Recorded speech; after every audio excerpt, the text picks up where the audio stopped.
and ordered his own, and he ate both of them's food. So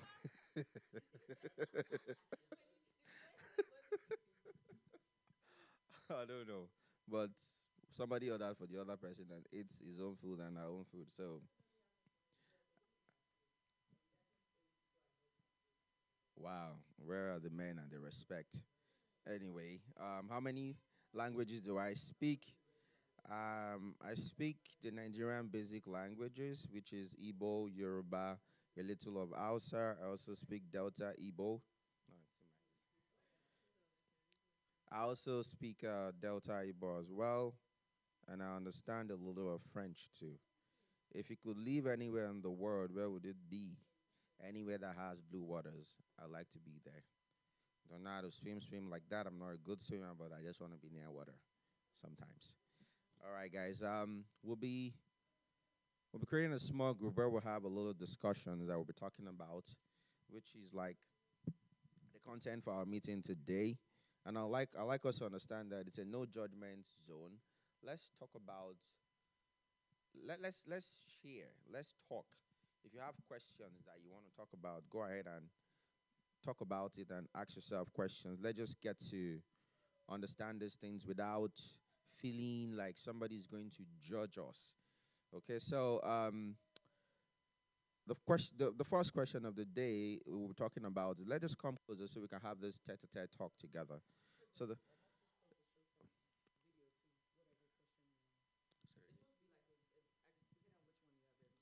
okay, so should we so the first one we'll be having is the waiting phase. Okay, the second one is the gender roles for both married and singles. And the third question is what do men and women want in a relationship? Wow, I like that one. The next one is are expectations too high? So in bracket we have are the characteristics you're asking from your partner too much? Then the last one is how do you keep dating your partner? These questions are very valid and I like them. I think I want to know more about them myself too. So do we have a video for gender roles? If we have one, let's just play them so we could talk about them. Sorry?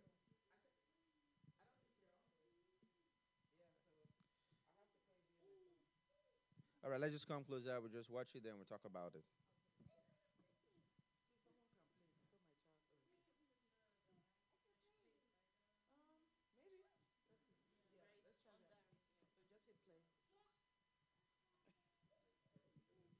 No, they're saying put the mic under the speakers, and then you guys let me know if you can hear. Ah, oh, is my volume off? You have your headphones? Let me check actually if it's connected. Yeah, it's probably connected. Oh yeah, it is. Okay. These traditional gender roles getting you up. If you think that just because you a man, there's certain things inside your household you won't be doing, you don't understand what marriage and our partnership looks like. Just because a woman is taking the lead in the household, don't mean you don't pick up a dish, don't mean you don't mop a floor, don't mean you don't fold no clothes. Sometimes you got to realize as a teammate, even though this person is leading, I'm there to support. I'm there to pick up where you fall short, and vice versa for women. I'm just getting sick of this rigid view of this is man things and this is woman thing. No, we got to get this done inside our household, period. Sometimes you get done with your job early and you think that means kick your feet up while her job is still need to be done. And if you're not offering to help, and this goes vice versa for women as well, that's why people feel like they're overworked in relationships because one party gets the easier things and the other one gets the harder things. It's statistically proven that women are doing more work, unpaid labor per week than men are. So even if she has a 40-hour-a-week job, she's also coming home and working 20 or 30 hours in the household more than that man is. And you may reason, well, I'm bringing home the bacon, well, so is she. So here's what I wanted to tell everybody that's watching, male and female. When you are in a committed relationship where you are partners, y'all both are going to do things that are traditionally the other person's role. It is 2023. Wake the up. Sir. He didn't actually curse. So I don't know. Do you want us to play the Oh, video good. Yeah, again? because it didn't actually come out.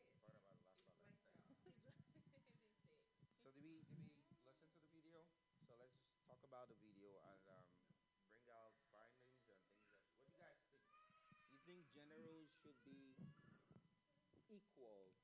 What do you guys think? Let's just talk about this because I'm also involved in this conversation as well. So, what do you think, Bolu? What do you think about gender roles?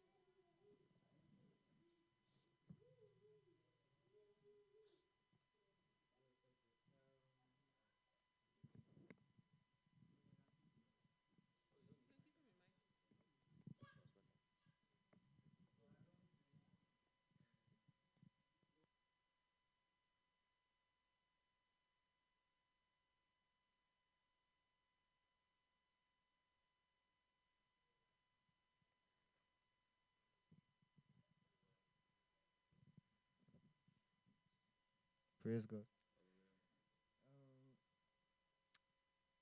Um, Go ahead, please. um, growing up, wait, wait, just Pressure. Go ahead, please. too much. I grew up. It's a no judgment zone. Just No, no, go ahead, please. I'm. Let me skip because it's too much pressure. Okay. While you're putting your thoughts, together, can somebody else? Okay. Go ahead. Go ahead, Bolu. Go ahead. We want you to say something, Bolu. We want to learn from you, Bolu. Okay. I don't think gender roles should be specified because humans are. Let him talk. Go ahead, Bolu. Go ahead. I think as humans, we have to do what works for everyone, what works for us, and if people are together, they don't have to. Let me just skip out. Don't worry, I'll help you. When you are done, we can speak. So let's try and use the mic because there are So, people online that if we don't use the mic, they wouldn't hear us. Thank you. you're welcome. So for me, I'll start with an example of a friend of mine who came from Nigeria. Our husband married her from Nigeria, and when she got here, she wasn't working. I'm not married, but at least I've met married people and I've spoken to them. I ask questions, and based off of my experience with married people, I advised her as of then that even though she's not actually working, that she's like as of then she was a full-time wife. I told her that if her husband used to be single and he does cooking and cleaning of the house and everything, that she should let him continue doing those things. But as of then, she's like, no, I'm not working. Don't worry. She became a full housewife. And then eventually, on the long run, she got a job. So when she got the job, she needed help because she used to do everything. And the husband got used to the fact that she does it. So it became an issue. Yeah. Well, I don't know, but it became an issue because she called me. I was like, Dami, what you told me then is actually true. Now what you said is actually happening. I'm like, yeah, I told you because I spoke with some married couples, and that's what they told me that even if because a man was single before you got married, and what about all the things you used to do? If he was eating out before, it's okay. When you're married, you can still both eat out and still do the cooking in the house. But because I brought that example because at the end of the day, I don't really believe in gender roles. I believe in partnership in marriage. Because what if the wife is sick? What if the husband is sick? If he cannot go to work? And in the generation where we are now, where both male and females, husband and wives, they're actually going to work. They're bringing in the money. So whatever, I don't even believe in 50-50. I believe in partnership. So even if the husband is doing 100%, we are doing it together. Okay. Thank you. Bumi wants to say something. I think I'm ready. Okay, you're ready now, Bolu. All right, go ahead. Encourage him. Encourage him. Let's go ahead. Thank you very much. I think gender roles are social constructs, and I mean that by the societies. decides what gender roles are. But I don't think you should. I think as a couple or people that are living together, you should strive to make the person's life easier, your partner's life easier. So I don't think it's fair for someone to go and have 40. We both have 40-hour work weeks, and you have to come home and do more than I do, and come home to clean the house when I'm at home. So I think gender roles, you just have to find a way to work through it and have a nice relationship, and just try our best to make the other person's life easier. Hmm. Thank you. Bumi? My own opinion is that let the man be the man in the house and let the woman be the woman in the house. With explanation, don't swallow me. So let the man be the man in the house, let the woman be the woman in the house. Even in partnership, everyone has their roles and responsibility, but that does not dispute the fact that if one person is lacking behind or one person is getting overwhelmed, you cannot trip in and try to help. But for me, let the man be the man. Take your responsibility, I'll take my responsibility, but we can also meet at the middle to like help each other. Okay. That's just my own. So we are partners and we still have roles that we both play, correct? Okay. I think before we start talking about gender roles, I think it's important for us to, highlight those roles that we are talking about. What are you saying is the role of the man? What are you saying is the role? Like if a woman can work, if the man is, what are you saying? Are you saying that the man is supposed to be the one who goes out to the work? Or, maybe he's the one that's supposed to go up there and, get the lights changed. A lady can do that too. So I get where you're coming from. But I'm just saying that it's also important for us to define what the roles are. If we're going to start defining, that's when we'll now come to understand that partnership, in my opinion, is more important. It's important for everyone, for the both parties, or to know what they are capable of, their own strength. Then that's when they come together to complement, to hold each other. You're probably better at doing this. I'm probably not good at it, but it might be a role that a man, you might be able to fix the bulb. A lady might be able to fix the bulb. The man might not even be able to fix the bulb. And they would say right, exactly. And, if you are defining roles, then you say that a man should be the one fixing the bulb. What I'm saying is that in partnership, everyone has their roles and responsibility. Before a role and a responsibility is being picked out, there must have been a kind of conversation or discussion that shows that, okay, this is your strength, this is what you can do best, this is what I can do best.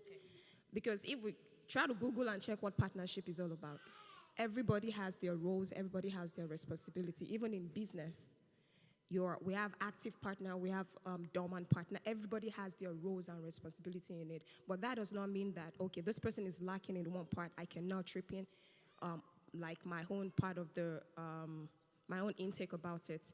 That's what I'm saying. And me saying, okay, let a man be a man and let a woman be a man is that's just me. Even in relationship, you be the man, let me be the woman. But that does not mean I don't know how to cook, you know how to cook. You cannot just come in and then do the cooking and I can do other things.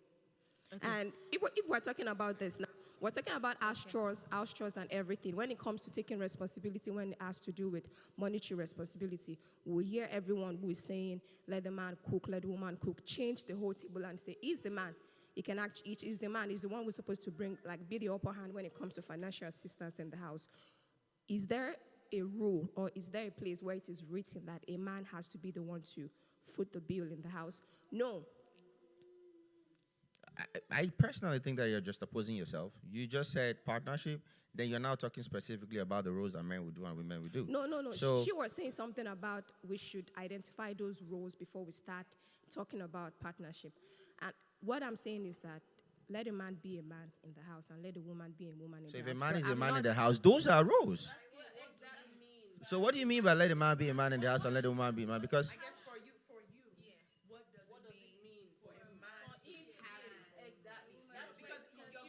do the masculine thing in the house, and I don't know how to do the masculine thing in the house. What are just- those masculine that's why I'm saying things? for me. What are those masculine? So I think they're asking for like specific things, like taking out the trash, washing the bathroom, mowing the lawn. What are those? I guess specific things that you Yeah, attribute do the to a masculine man. thing in the house. I will do the cooking. Fine.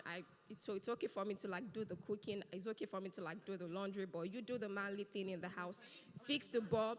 So the if you're bulb. saying that, that means you're saying that you agree that a man should perform the role of a man and a woman should do the role of a woman. That's my point. That's for me. That's I'm not for saying you. For everybody. Okay, That is okay. what me I see. That's how I see relationship or marriage to be. Be the man in the house. Let me be the woman in the house. Even when it comes to financial instance too, be the man in the house. I'll be the woman in the house. Be the head. I'll be the neck. I'll support you. I have a. Can I go ahead before you ask your follow? And then you foot the bill. That's fine. You foot the bill. So I think Yeah, I you think foot the bill. I think we're like in Yeah, you foot the disagreement, bill right? If you cannot But do it. I I also just feel be the man, be the woman. I also think it's just important to note that whatever is working for your relationship works, right? If you guys establish that a man is a man and a woman is a woman in your relationship, it works for you. And if your if your marriage is a partnership, it works for you. What you don't want, what I think is important is that you both don't want to have different expectations in your relationship or your marriage so that you don't end up in a moment of discourse. However, I think, I'm not married that long, but I realize that seasons change and those expectations will change. And I think it changed a lot once I had my daughter. There was things that I felt totally okay just doing on my own when we first got married, but the moment my daughter came into picture, I needed some relief of a lot of things. And so it just had to be a discussion of, I think things have to really change. There has to be a shift because it's taking a load on my mental health, on my physical health. And so again, the seasons will change. A child is in the play, even your mindset changes, right? We're growing, we're ever evolving, and those things will always change. So in the beginning, you may have had this men-women role, and it changes to the ideals of a partnership because that's what works for that season. So I just think it will change. We're ever evolving. Everything is gonna be changing as long as it's healthy and flowing for you guys. I think it's totally okay wherever that phase is in that season. Thank you very much, Nasi. I think 1 second, please. 1 second, please. I'm sorry. We have our professionals in the house, and they will shed more light to that for us. But because of time, we want to move to the next one. Okay, we're not shunning you. Let her finish her thought, and then we'll move to the next question. All right, just finish your thoughts real quick. Can you pass the mic to her? And then I will go to the next one. Oh, Olamide wants. Okay, Olamide, okay, you have the mic. Go ahead, please. I won't say much. I think Nasi has said what I wanted to say. Okay, can you give the mic to Okpai, please? I think, according to what Nasi said, I think when I got married, my husband, I remember him saying, "Oh, I loved one aspect of me that I could do maintain, like we could do everything together. We could set up the couch together. We can fix Bob, carry everything together." But when we got married, it was like, okay, Okpemi, why are you thinking that I'm not supposed to do all these things? So there's a conversation. So I think, so we have expectations. But in the marriage itself, that's when the conversation starts. Oh, today I can't cook, I'm tired. Is it okay we order out? It's okay. But just understand that don't put yourself on a pedestal because you will fall down. Everybody is different. When you are single, it's only you. You only think about yourself. But now, because, for example, when I was single, I would take conflicts. I can take conflicts morning, afternoon, nights. Nobody is fighting me. But now I'm married. My husband does not really like conflicts. So I have to think that, okay, what can we eat that will benefit both of us? So that is where, so even though we have expectations right now, just have it at the back of your mind that things will change. When you have your kids, I'm telling you, because expectation, sorry for saying, there is no expectation at all, because this morning you can wake up and you feel like, I'm not standing up from the bed. The husband will come and take over. The next morning, your husband might say that, I'm not doing this, so you have to succumb the energy. So that's what I'm saying. Expectations change. It varies based on the situation of your life and based on what is going on right now. All Okay, thank you. Thank you for that. I've heard somebody say they want to get married because they need a woman that will be cooking for them. I've heard some people say they want to get married because they just want children. They don't want any other thing, just children. I mean, we'll talk about that, and our guests and our speakers will shed more light to that when we get to that point. But we would like to go to the next one, which is what do men and women want in a relationship? Apparently, it means that there are things that men want that women may not want. There are things that women may want and men may not want. So we'll have a video we'd like to play first. Then we'll talk briefly about that. Thank you. I think both. Well, yes, this one's good. Issues, salary. The expectation that their man or the gentleman that they're dating should be making this six-figure number, okay? Now, we're in the tri-state area, so I understand the desire to want to be with someone who's making six figures because you kind of just need that in order to function, right? But this expectation that that's what someone should be earning in order for them to be worthy of you is impractical, and I'm going to tell you why. That they could lose their job at any given moment. So if you're giving someone a chance based on how much money that they make, and tomorrow they are unemployed and homeless or whatever it is, then you're now stuck with the dude who's unemployed or homeless because you only mess with him because of how much money he made. Secondly, it's not about how much money you make, it's how you manage it. Somebody could be the top cardiologist at a hospital making $400,000 and they own 10 cars and they have 4 houses that they're underwater and they're paying child support and alimony and they're broke every week. So looking at a specific figure as a measure of whether or not you should date someone is problematic and it's not going to work. So that's one of the biggest issues that I see with the ladies. Secondly, with the ladies, height. In what world does someone's height dictate how well they're going to treat you or how good of a husband or father they're going to be?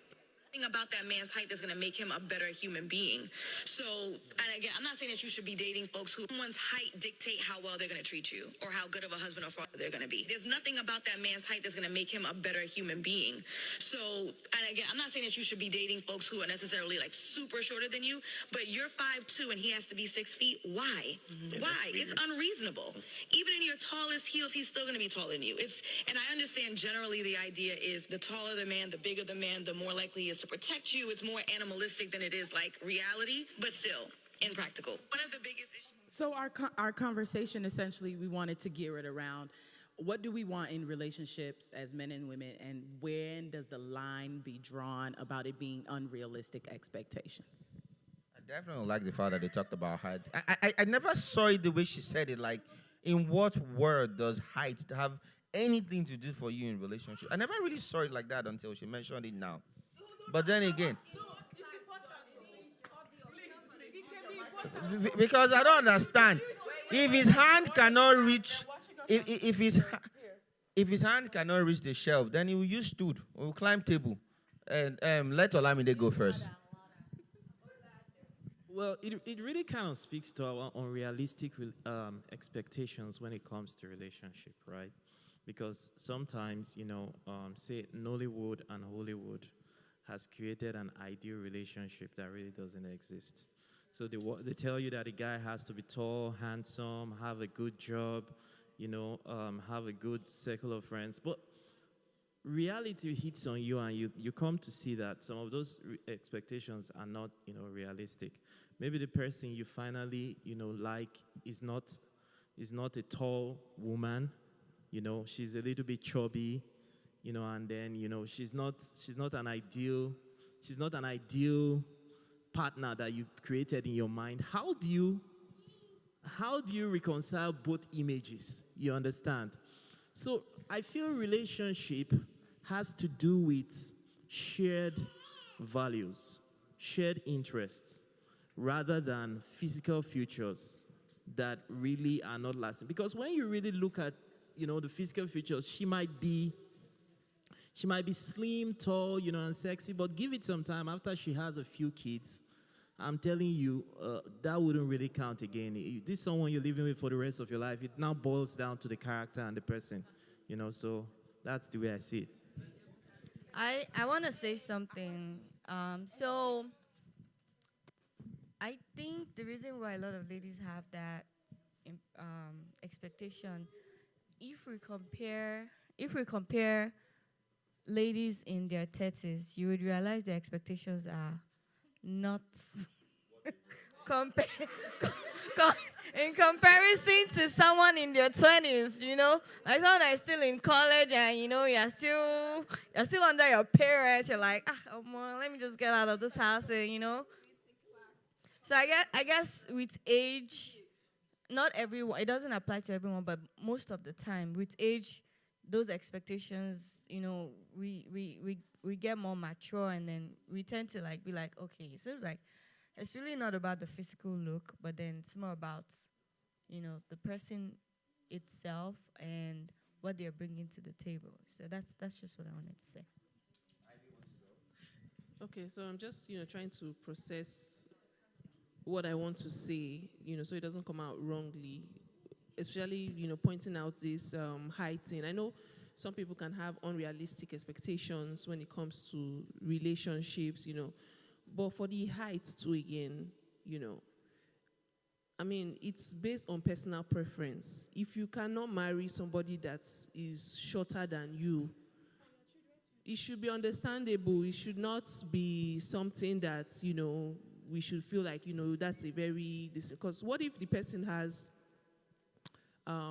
self-esteem issues, getting married to somebody that you are shorter than, every time you go out, you're feeling, you're feeling a certain kind of way, you're feeling like your insecurities are, out there, So because for me personally, I'm thinking about it now, if, a short man approached me, sorry to use the word, but if somebody that I was taller than approached me, like obviously short, approached me and asked me, even if he had all the, the qualities that I wanted, I would probably think about it twice.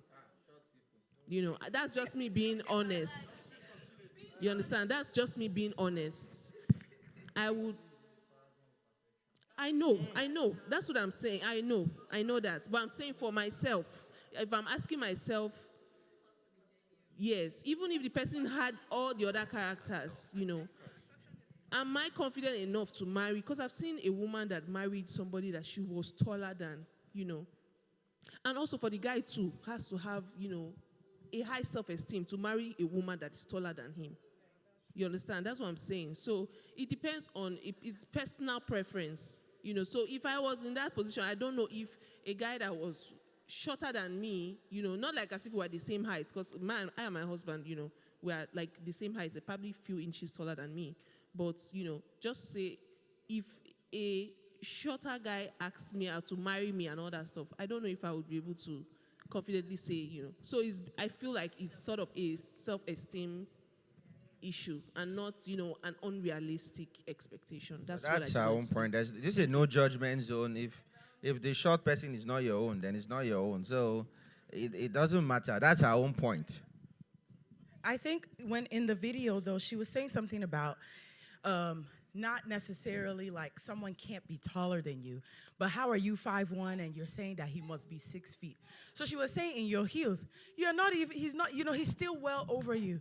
So can't someone necessarily also still be taller than you, but you're like, I don't want anyone that's 5'7", even though you are 5'1" and he's clearly taller than you, and I think we've romanticized, as Olamide said, a lot of these things, he must be 6 feet, he must be a fit farm, same thing for the lady. She must know how to cook everything in the books before I marry her. The moi moi must be so sweet, So all these things that I guess one is looking at, it's like you can't necessarily not say you can't have a preference, but where does the line draw that it becomes unrealistic, right? Is it that a woman can cook, but she has to cook specific things? Is it that he must be tall, but he must be a specific height? Is it that he must be black, but he must be dark skinned? So like, what are those specific preferences, I guess, is what I think she was driving at, not necessarily that you can't have a preference.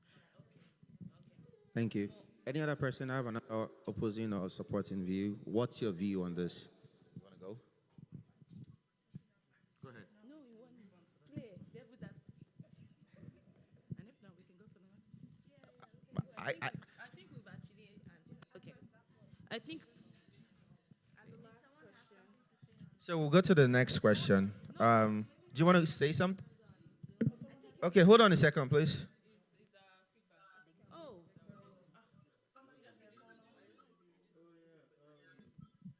So, does anybody have another? oh, how about we didn't address the income as well. So, what do you guys think? So, will income be a yardstick for you to pick somebody, choose somebody if they don't earn enough money? Are you like? Because I do know that some men, if they haven't hit a certain mark, they don't want to. They want to get married, but if they haven't hit a certain mark, they would not want to propose. They would not want to propose. That's what I'm saying from a man's perspective. I've known men that would do that. If they haven't met this particular money yardstick, they're not going to want to settle down until they've reached that. Because most men feel very secure if they have enough money, which is the truth. Because for us, giving that money is our own security. Because no woman, I believe, I'm just saying, some men are like that. Okay? And somebody said, oh, need keke. I don't understand. Money is the bicycle of good things. Somebody said money is the Of bicycle of good things. wealth, of yeah. So I think while we try to, in terms of monetary, you also want to think about how essentially men choose women, right? Like that notion, especially even in the Bible, you say a man should be the one pursuing a woman. But you also got to think about who are the men that have the choices, right? And the more you have, apparently, the more you get to choose. If you seem more appealing, you are the one that has more of an option to make. And while we like to sit here and have conversations and say that, we don't think monetary and all these things are necessary, you also think about who are the people approaching you and who will you give your attention to. At least let me say for me personally, I may not need I don't think when I was looking, I was necessarily looking for like the richest man in the world or that he had to have had 6 figures in his pocket. And I know there's this big thing in our youth community where it's like, don't marry potential.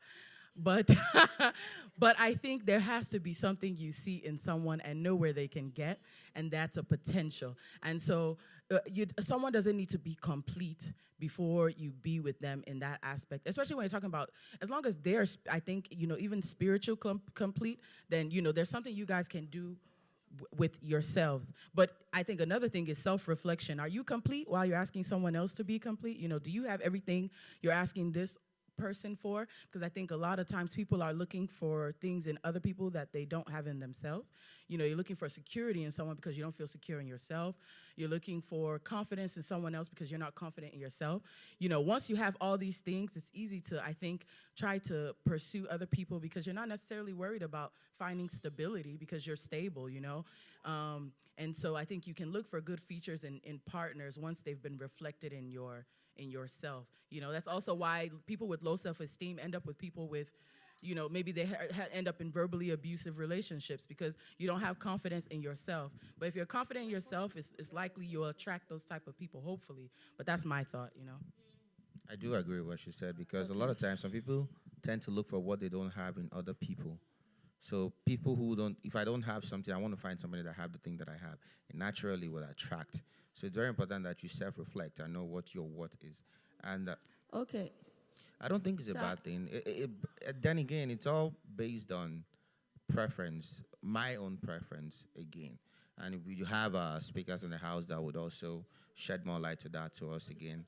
Okay, so Shed more light. something All of to all this say thing that we're with talking about, it's all, everything we're talking about here is all in our own context. Because I think we're all individuals and we have different views on how things should work. Some people might prefer somebody tall or short. And then again, there's nothing wrong in, I think attraction is very important.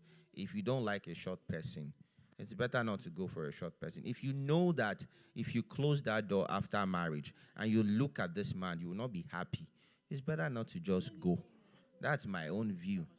That's my own view. So, go ahead. I have a comment. So let's say, for instance, because now we're saying situations where a lady is asking for or looking for a guy that has a certain income, yeah. So what if in the instance where the lady is actually making more than the guy? Because we know men ego comes in play when when the lady actually is earning more and I've had I saw a video on YouTube one time where I can't remember her name, but she was referencing a woman actually submitting or actually obeying. So I feel like it still ties down to finances. So if a lady decides to settle down with a man that doesn't actually have that much income, would that also pose, an issue in the marriage? Because if the man ego actually comes to play. Okay, should I talk from a man's perspective, my own view on this, or do you want to go, Emmanuel? Do you want to say, okay? So what I think is, I think that a man should be secure in how much, whatever amount that he makes. And most importantly, a working man. That's the thing for me. Not a man that don't want to do anything. The man has to be a working man, regardless of how much you make. Yes, she might be making more than you because she's more experienced, whatever the case may be, whatever reason it is that she's making more than you. As a man, pull your weight as a man. If you're making 40 as a man, do what 40 can do. Because again, there's some potentials that will never potent. That's the truth. As a man, if you're making that money, aspire to do more. Don't just dwell in that place and say, okay, this is the only thing that I can do. I cannot do more than this. Aspire for more. Aspire for more. Thank you. Okay. Should be the last comment, then we'll move to the next thing, please. So, picking back to what she said, most especially in our Black African community, men has ego. Like, they have this big ego when it comes to their wife earning more than them.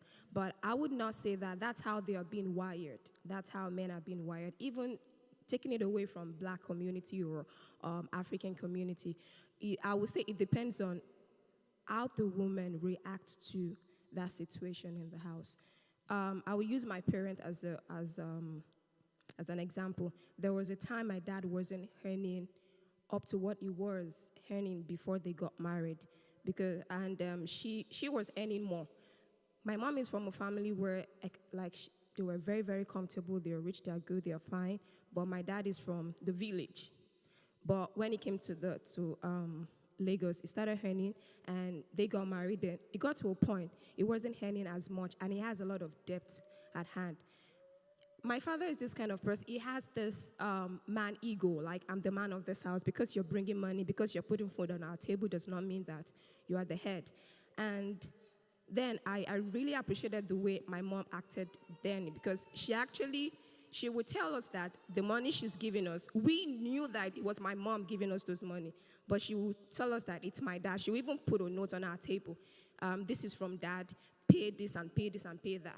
My younger ones didn't know that it was from mom, but me and my brother knew that it was from my mom. So it's the reaction, the reaction and the attitude that the woman puts on with the fact that I'm earning more than my husband.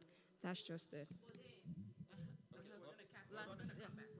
Okay, I just wanted to add that.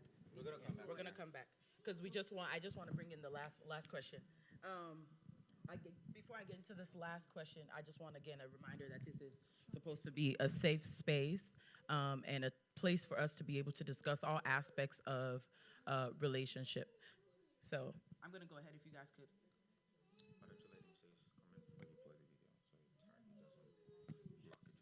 Because I think they can just go back and make sure it just frames all into the time.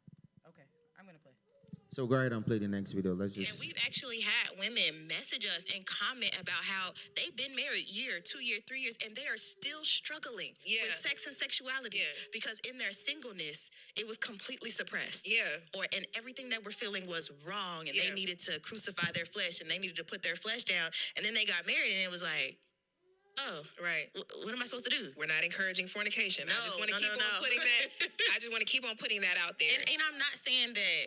Gosh, it's just like I hate when we have to put out all these disclaimers. Yes, because people gonna hear what they want to hear. Oh my Lord! And if you are looking for permission, you gonna snip whatever part you want to snip to find the permission, and that's not what we're saying. Right. But I just think it's important to have a certain level of understanding of who you are and how things work, so that when you do shift into a season where you can explore those things, you can do it freely. Yes, because there are Christian women suffering in their marriage because they've never been taught to be freely who they are.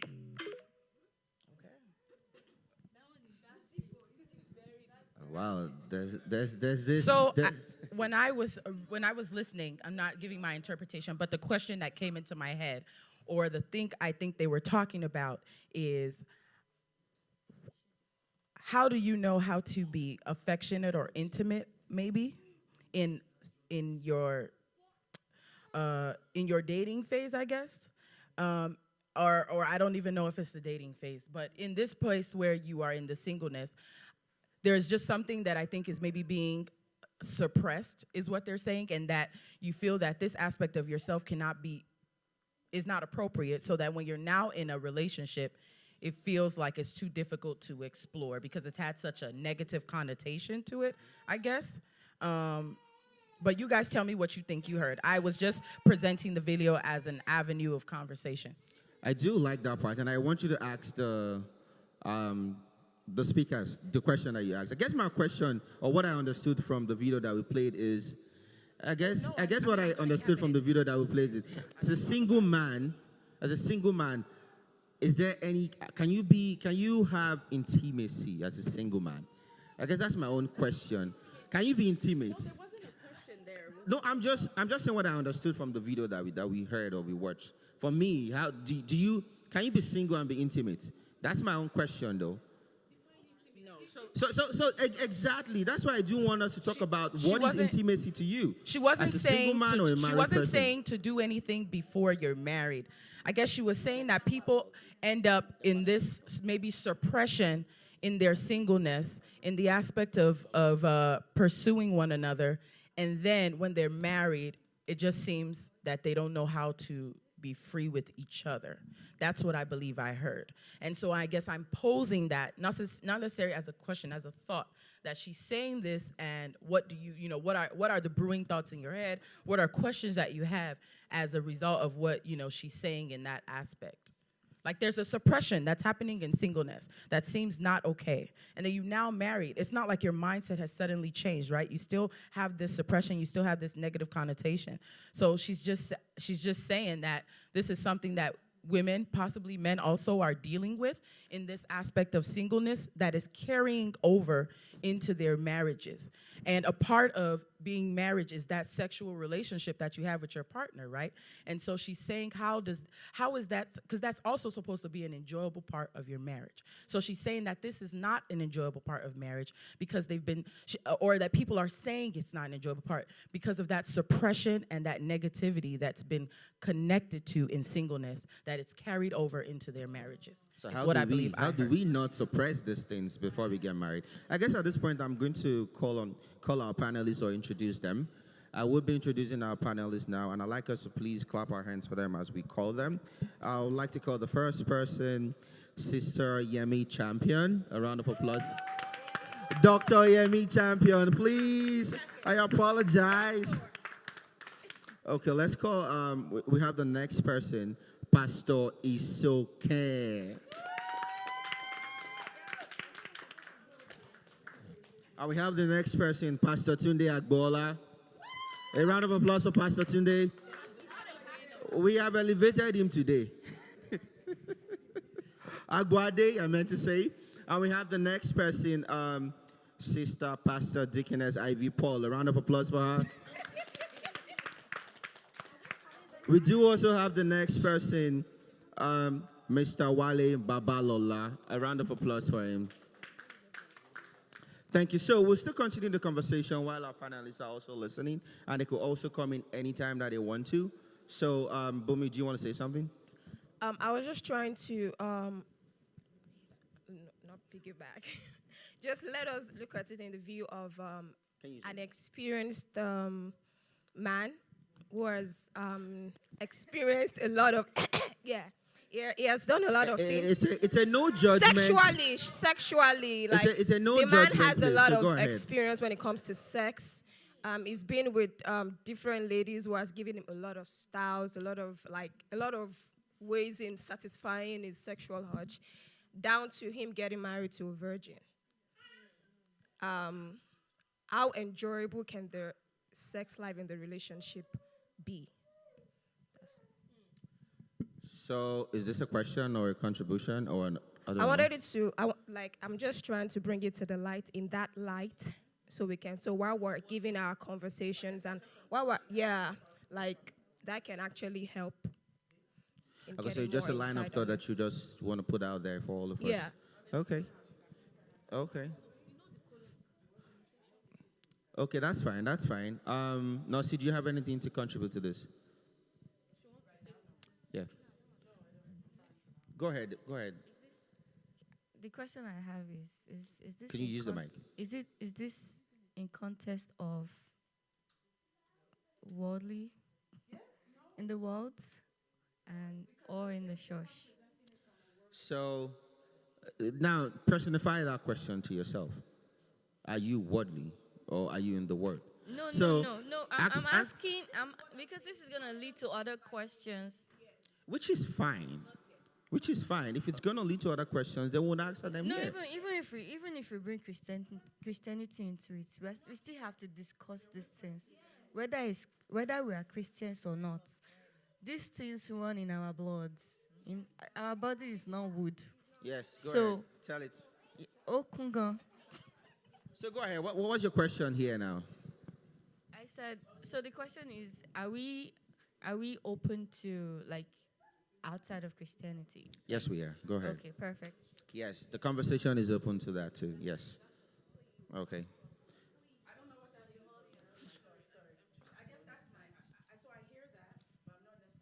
Can you use the mic, please? Okay. I guess I hear that when you're saying that, but I don't know what you mean by open to, because we're not trying to open to worldly ideals in this space. I don't think so. But I think if you're so it'd be hard for perspectives to be given in that aspect. I'm sure you can give again, with it being the safe space, if you give an experience that you've had that may not in line with where we want to be as Christians, I think that's fine. But I think do not expect a perspective or a response that aligns with the practices that are happening outside of what we want to ideally be pursuing as Christians. Oh, yeah. We're not saying that we should dispute the Christian part of this conversation. But what I'm saying is that we live in this world. We're all young adults. I'm not saying, I'm a pastor's child, so I'm not disputing the fact that, okay, bring Christianity into this.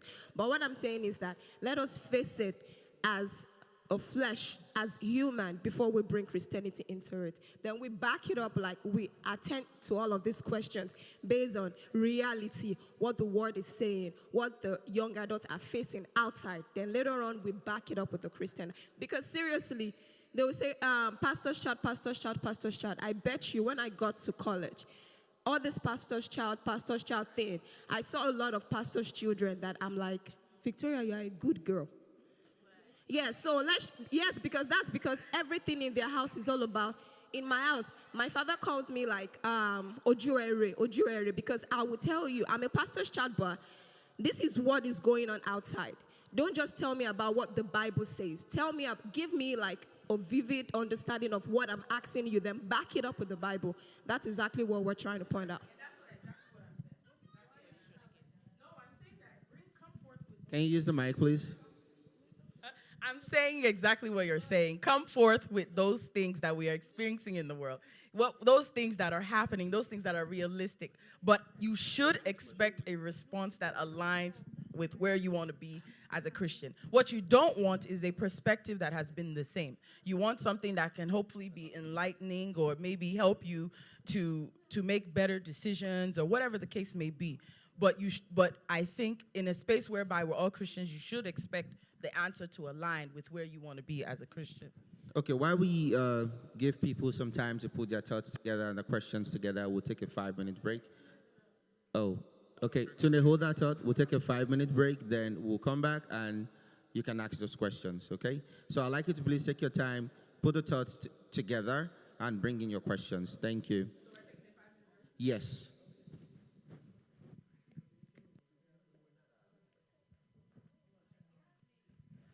We have snacks at the back, and there's lunch at the back for the break, and we have drinks. The conversation can continue if you don't want to go. Yeah, there's lunch. Yeah.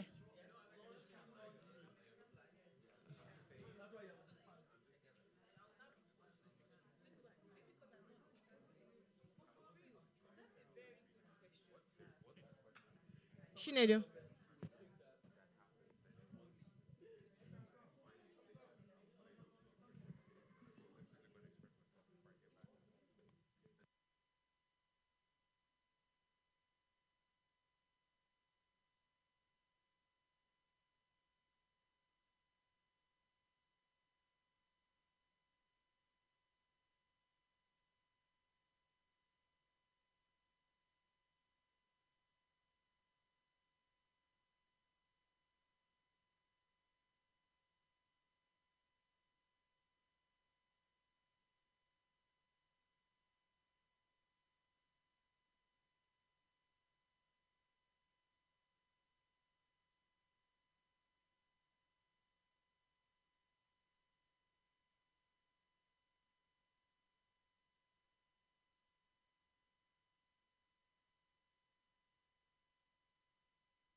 I want to change the arrangement of the That's from the second. Let's do it in the second. So let's do it. Before we do it. No, no, no. That's the thing with us. Let's from the second, please.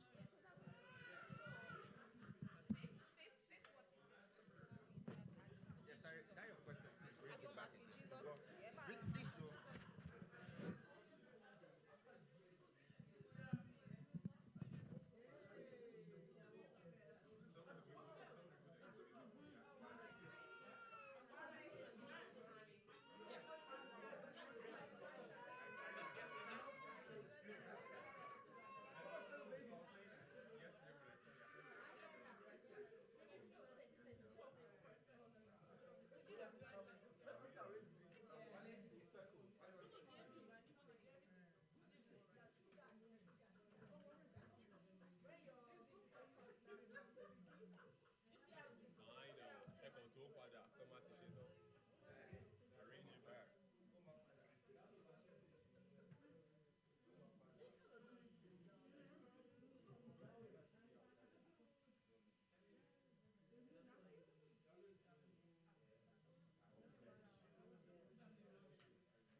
people on this side.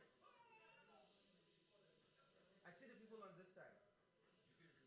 Yes. So no, no. I can't see you. That's what I'm saying. I only see this people here. So just reverse that one to the other side. Yes. I don't know how. Maybe I don't know how. But I can see me. I can see me. No, no, no.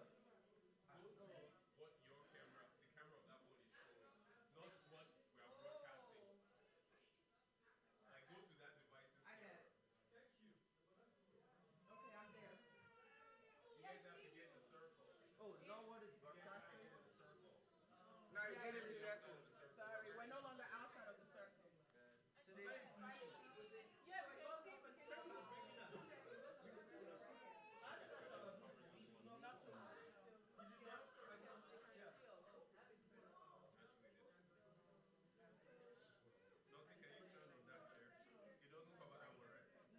Wale, Can you see me in Wale, that come. one, Papa? We are fresh council. Can you see me?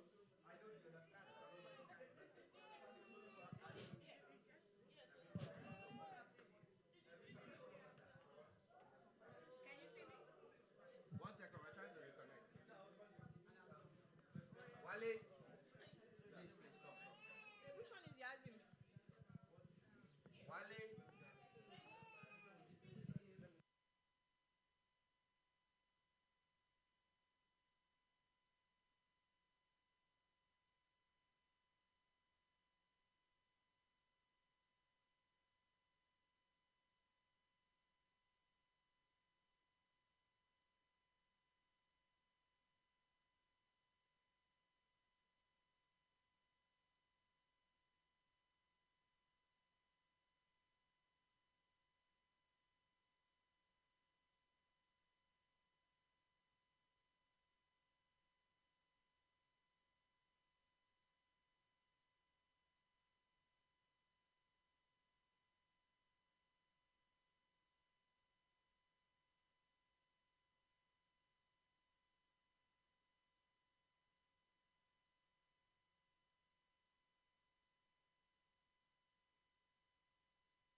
We have 1 minute, then we'll start again, okay?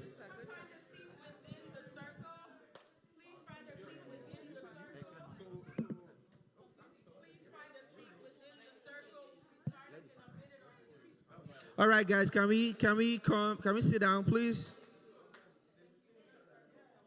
Intimacy, intimacy, intimacy.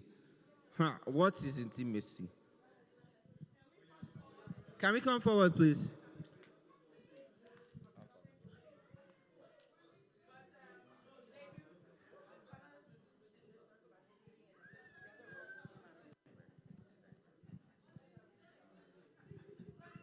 Okay, intimacy, intimacy, intimacy. Can we come in, please? Find your seat in the circle, please. Bumi, please find your seat in the circle. Please. Please, Bumi. Victoria, please find your seat in the circle. Thank you. Thank you. Aisha, Jamilola, Nosi. Find your seat in the circle, please, guys.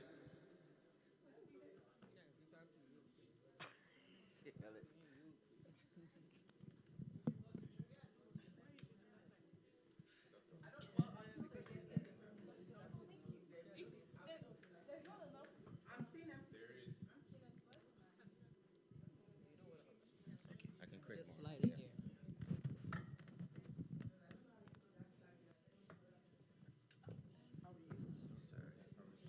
They're good. How's Jibola? So do you attend Jesus house or you just came for I'm sitting by dignitaries. Can we all come into the circle, Okpe? Tunde, Wale. I'm sitting close to dignitaries, so I'm very happy. Doctor and pastor.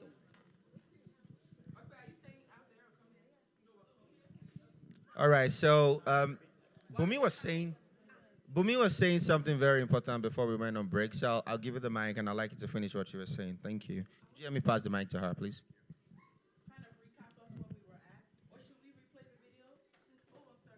It would be nice to replay the video. So, no, still hold on to the mic. You still talk about that, please. Let's endeavor to use the mic for people online so that they can hear us. Okay. Wait, before you hit play, remember this is a married woman's phone. Don't go. I'm just. Hold your phone. See, I don't understand.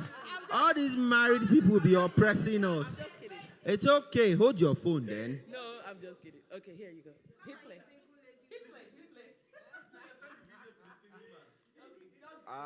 It's not playing.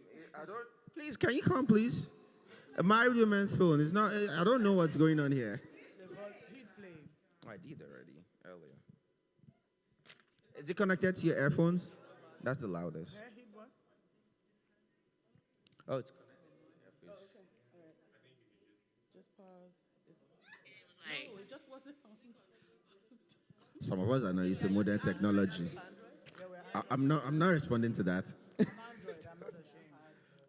and we've actually had women message us and comment about how they've been married year, 2 year, 3 years, and they are still struggling with sex and sexuality because in their singleness, it was completely suppressed.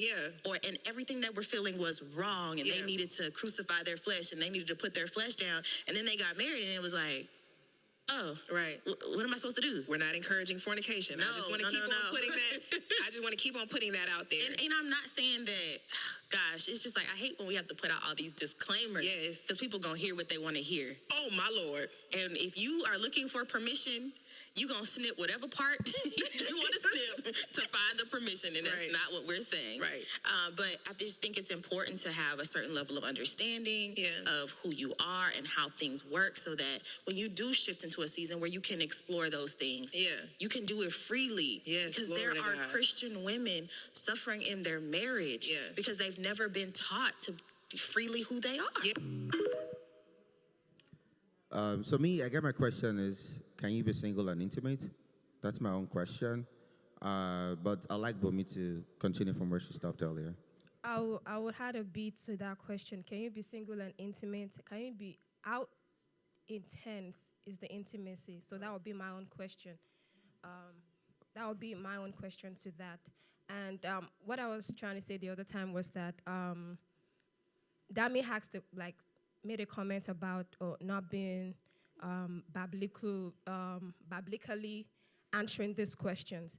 And I said, coming from the view of a pastor's child, everything about sex in the Bible, marriage in the Bible, I've heard that for like 20, 25 years of my life. So I understand all those aspects of it. But can we just give answers to all of those questions based on who we are and what the word is giving to us at this time? Not just about, okay, this is what the Bible says. We know what the Bible says. I'm very sure every one of us here knows what the Bible says about all of those questions, but can we be practical and give our response and then back it up later on with the Bible? That was just my... Ola, can you pass the mic to him, please? So I want to understand the word intimate. You understand? I want you to expatiate on that word intimate. What level? What do you mean by intimate? You know, because there are different definitions of intimate, right, in the society. Intimacy. Can we just say sex? Can you have sex before marriage or not? Oh yes. Oh. I'm sorry. Let me. Because this back and forth is going. I'm before Uncle. So Okay, there are different categories. We start from kissing. Kissing. Yes, now is that not how it starts? Okay. We start from kissing. I'm echoing her. I'm echoing her. I'm So echoing if we pass that level of intimacy, let me know, because there are different categories. We start from kissing, Okay. and then smooshing. We get from that. Well, I No, guess just regular kissing. Kissing is different than smooshing. Is like you're kissing, touching touching the breast, touching the bum bum. It can also lead to fingering. Yes. Now that's smooshing without insertion. Go ahead. And then there's a process where you actually get to that point where you insert. You do it for. That's what we are trying to define. That are you just saying? So I guess my question is, what is intimacy?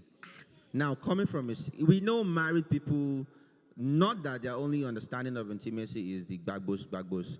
But now I'm speaking from a single man. I am a single man, and I want to understand what intimacy is. Okay, I have a question. So I went to a young adult seminar as well, and they said if you're a virgin, raise your hand. Most of us raised our hands.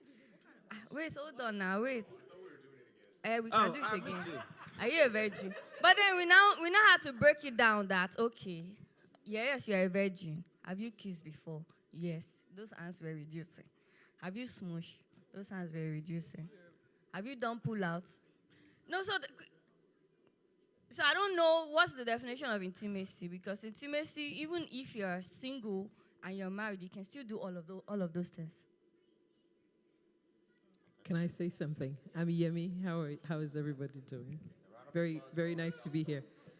Very nice to be here.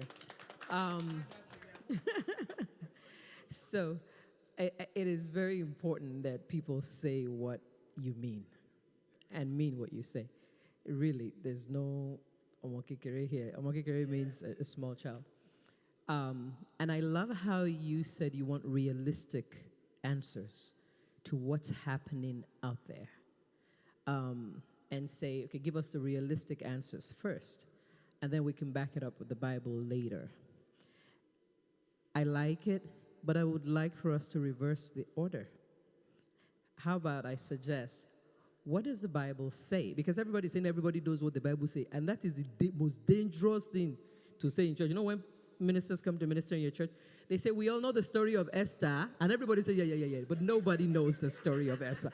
It's like 30% of the people in the church know the story of Esther, but we just assume. So upon those assumptions, let's just clear the ground about what the Bible says about sexual intercourse before marriage. The Bible says sex should only be within marriage. And definition of sex, I think at this point, is whatever you make it to be, including all the things that lead up to it. Because most of the people will not just see you and insert an organ into your own organ. It starts from somewhere.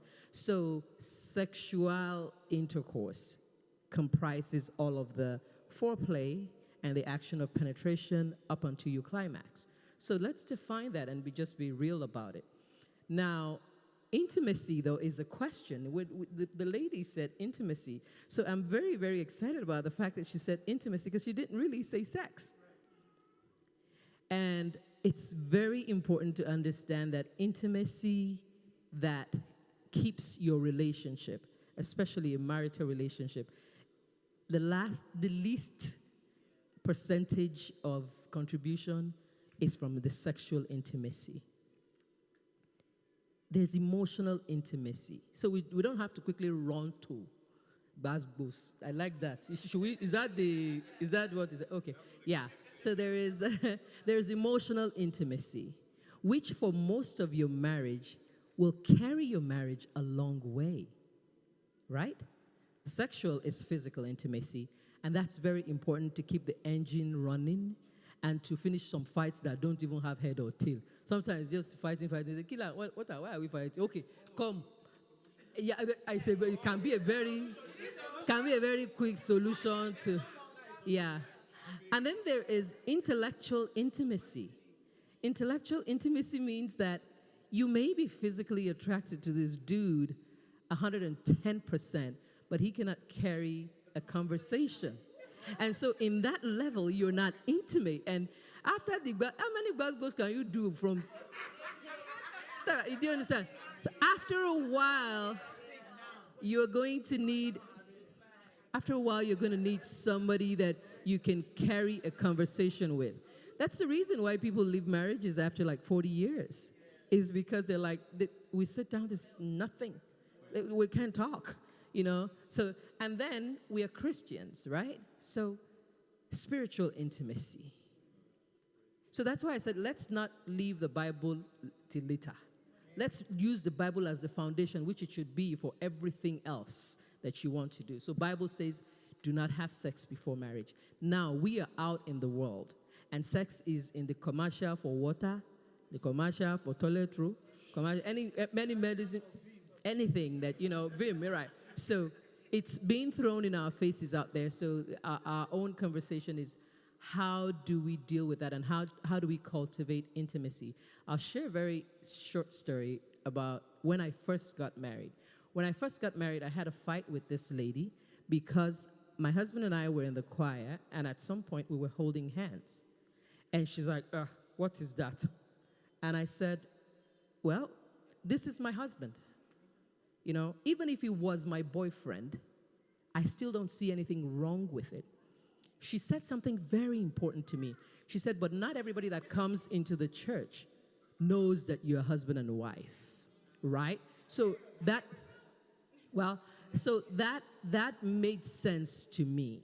However, that is how we as Christians have been robbed of the most important part of intimacy, such that all we think about is sex when they talk about intimacy. When you are sharing a life with somebody, I still get jealous when I go to church. I go to a church that is mostly Caucasian now. And when you go to church with, people who are not stifled, they're listening to the sermon, they're holding hands. They're listening to the sermon, they're hugging. And every time I see that, what if they have suffered? No. It is the truth. Because if you did that in the kind of churches that we grew up in, they'll be like, what is wrong with that? So, we're in church now, right? So, I want us to, I just beg us, let's not jump to sex. Let's talk about intimacy. The reason that we have not practiced intimacy is because we did not see it being practiced. But honest, clean, and fun intimacy is part of your relationship, and it must develop. Just from a look, a touch, all these things count. Now, we didn't see it, we didn't teach you, but now you're it.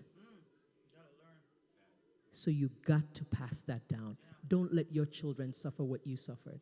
So that's why we're having this conversation. I have talked too long. 1 second, please. See question. You can follow her on Gram. Don't call me, just call me PI. Okay, so,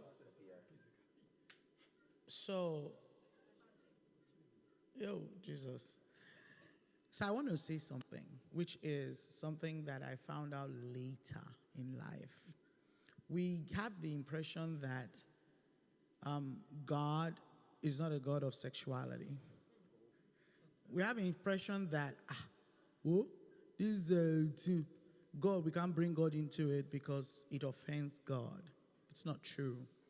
Like Dr. C said, it's what we've been taught. I have taught some erroneous things like that along the way. What am I trying to say? We are body, we're a spirit, we have a body, and we have a soul.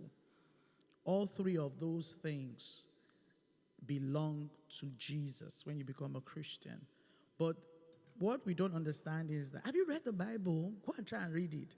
The Bible is more interesting than Game of Thrones. Yes, there are some things in that Bible. I have a lot of imagination, right? So when I'm reading the Bible, sometimes I have to stop the imagination. So let's not think that God doesn't, if we say things like, and I'm not saying there's anything wrong. So when we say that, let's not bring Bible into it. Why? There's everything is there in the Bible, more than the pastor knows. if you go and find it for yourself. The Bible understands that our body burns. It talks about it. The Bible understands how lucre can get you into trouble. It talks about it. The Bible understands that that you can have such a rage. Did you ever hear about what's the name of that David's son that liked his sister so much? So think about that story. Tamar, Ammon, and then his bad friend, Jochebed. He was looking at his sister and he was lusting after his sister. And he wanted her. What I found the most interesting in that story is that as soon as he slept with her, everything left. So the Bible understands. The Bible knows that the thing will be pushing you, the thing will be pushing you, the thing will be pushing you. That's why you just do it, boy. Like, your face will clear. You now look at the guy. Huh? Man, me. How did I get here? Dude, it's not even the way I remembered when all my head was not thinking. All my hormones were raging. So please realize that God, not the church, God understands us, understands our feelings, understands how we feel, how we have to. God understands. I don't want to go too deep into some things too early, but God understands. He understands porn. I'm not saying it's okay, but he knows. He knows. He understands masturbation. He knows. He knows. It doesn't mean it's okay, but God understands. So don't push God out of the equation and say, let's be real, and then we bring God later. Why? He knew since, and he's the only one that can give you the tools to succeed. All right? That's just what I want to say. I'll take me first. Yeah, so I'm not saying, I'm just trying to make it clear. No, I'm not being defensive. I'm not being defensive. I'm not saying don't bring the Bible or what the word says about this. I'm based on my own option. I already know what the Bible says about it because I hear it for like every time, even up until now on calls. I wouldn't have like 30-minute calls with my parent and I will not hear that conversation. So it's already a thing for me. So I understand it. I'm just saying, can we just, I know Christian families, yes, what you're saying now, that God understands all of those things. Some Christians, some responses that we will get from Christians, from mentors who are Christians, they won't explain it deep to, okay, this is what it is. This is how you can actually do it. They'll just tell you, the Bible says, no sex before, just keep that bed on the front and that's it. That's just it. So I got tired of hearing that. And I'm like, okay, can we just face reality and then back it up with the Bible? That's where my response is coming from. So just to clear that. Okay. And my question now is that based on that video, she was saying something about how singles can actually learn all of those intimacies before marriage. Based on my understanding with that how can we learn all of those things or have an insight or understanding of all of those things before getting into marriage? I'll piggyback to what I said before we came into this round circle about a man, like a man or a woman who has explored like all phase of sexual satisfaction as a single person and now getting serious and being, okay, I'm serious, I'm a Christian, I know God, I know this, and I'm getting married to this lady who is a virgin, who has zero experience about anything about sex.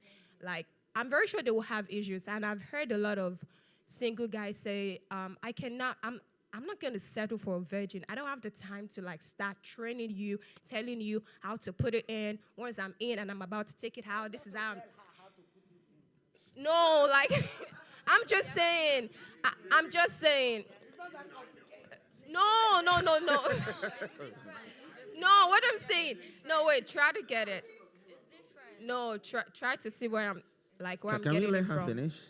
What I'm saying is that some guys are like, I'm not patient enough. I'm not patient. I've heard it. It's not like I'm just thinking about it or trying to bring it together. I've heard guys say to me that, okay, I cannot get married to a virgin. I cannot even get married to someone who does not have vast experience about sex. They are Christians, ma'am. They are Christians. Yeah, that's a big question to answer. Can we let her finish? I know we have contribution, but let them know that we're having this conversation. Yes. Thank you. That we're actually having this conversation, and we're also meeting men that are even not Christians. You get? So it's not like we're having this conversation based on just Christians. Okay, so once Bumi is done, I'm gonna call Olamide. Then I think Tunde raised his hand, right? Okay, so this is the format. So, okay, let me rearrange us again. Bumi, Olamide, Tunde, Dami, then Wale. Thank All you. right, so Go ahead, continue, I need to please. get my brain back. You said the virgin All right, and the so man. yeah, so some guys will be like, I cannot get married to a virgin because I don't have the patience to like start telling her, okay, this and this. And some will tell you, oh, getting married to a virgin, even this virgin is difficult because you have to like get her all in the mood and everything. You have to like let her understand all of those things. I'm not patient enough to like do all of those things. So I want to get married to someone who has the understanding of this. Okay. For someone like that, I'm like, oh yeah, that's your opinion, and that's fine. But I've actually spoken to some people again that will tell you, oh, I want a tear rubber. What is A tear tear rubber? rubber. I want a tear rubber. What I is want tear someone rubber? new, like brand new, brand What new. what is brown new? Like someone Let's- who's a let's call virgin. it That's what it I'm just is. yeah, someone who's a virgin. Like No, a virgin. there's an exception Like to a me. virgin. I want someone who's a For me. virgin. I don't want a used kind of thing. That's just the word that they use. Like I don't want someone who's being used and all of that. So I get it, but based on what she's saying, and I know how they would say there's a saying that there's a little difference between sleeping and dying. And I don't want to speak Yoruba, that's why I'm saying that. Go that way. ahead. Go ahead, please. Interpret Like it for us. ìṣẹ́jú kan ló wà láàrin ikú àti oorun àbí I can't remember. Yeah, like there's a little difference between when you're sleeping and when the person, like a thin line between when you sleep and when you die. So if that video is telling us that how can we learn as a single person all of this intimacy and all of that before we get married, so we have an understanding and then we can actually enjoy the intimacy in marriage. I'm like, is this safe to even try to get into that as a single person? Because when you're talking about learning about intimacy, you will learn about intimacy up until what sex is all about. And out of the abundance of the heart comes whatever it is. Yeah, so we do not want to, I'm saying, is this safe enough for us to even go into learning all of those things before getting married and all of that? Okay. I want to say something, just so it's not going to take time. I just wanted to say, as women or as ladies, all sorts of men approach us, Christian, non-believers, whatever. So we don't want to we don't want to just toss them away. We have conversations to get to know who they are, and sometimes these conversations come up. Okay. Can you give the mic to Mr. Olamide? So, first of all, a suggestion, can we time box our discussions? Can Yeah. we have a timekeeper, for the sake of equity, everyone wants to talk. We give everybody a fair, everybody will have a fair share of time to talk. So, like really, society has changed things, right? And then this discussion has been on for ages. So when I say it has been on for ages, I mean our parents had their own type of discussions, and then the next generation, and then the next generation, and then the next generation, and then we want to bring in the Christian context, right? What does the Bible say about this? Which our auntie has explained to us. So it's kind of like two things. What does society say about this? What does the Bible say about this? And then we have societal peer pressure and things like that. So when we really look at it, society has actually tried to erode the biblical views, that we really hold dear. And that's why in the age we live in, we now kind of like see some funny things like, people changing your sex, same sex, and these things get worse. But why can't we just take a stand, right? If you want to take the stand of the Bible, take the stand of the Bible. If you want to take the stand of the society, take the stand of the society. But I don't think the two can be mixed together. And that's why the Bible talks about the lust of the world, the lust of the eyes. If anybody wants to be a friend of the world, you can't be a friend of God, and those kind of things. So, yeah, it's my opinion, you understand? And, All right. okay, yeah. Tunde. 30 seconds. I think I was just gonna say I heard you say some men want women that are inexperienced, but I think there are more men that want virgins than the men that want not tear up, sorry, whatever the opposite of that is. Yeah. So there's some men that I know I heard, I don't know if it's just you're getting approached by a lot of those that don't want virgins, but I can guarantee you statistically, there are way more men that want virgins than men that don't want virgins. I understand that. I do. No. Yeah, I do. It's for him to show me the statistics. No. Tunde will share the statistic later, but let Tunde ask this question. Let Tunde finish his thoughts, okay? Please. That's all I'm saying. And the reason I'm saying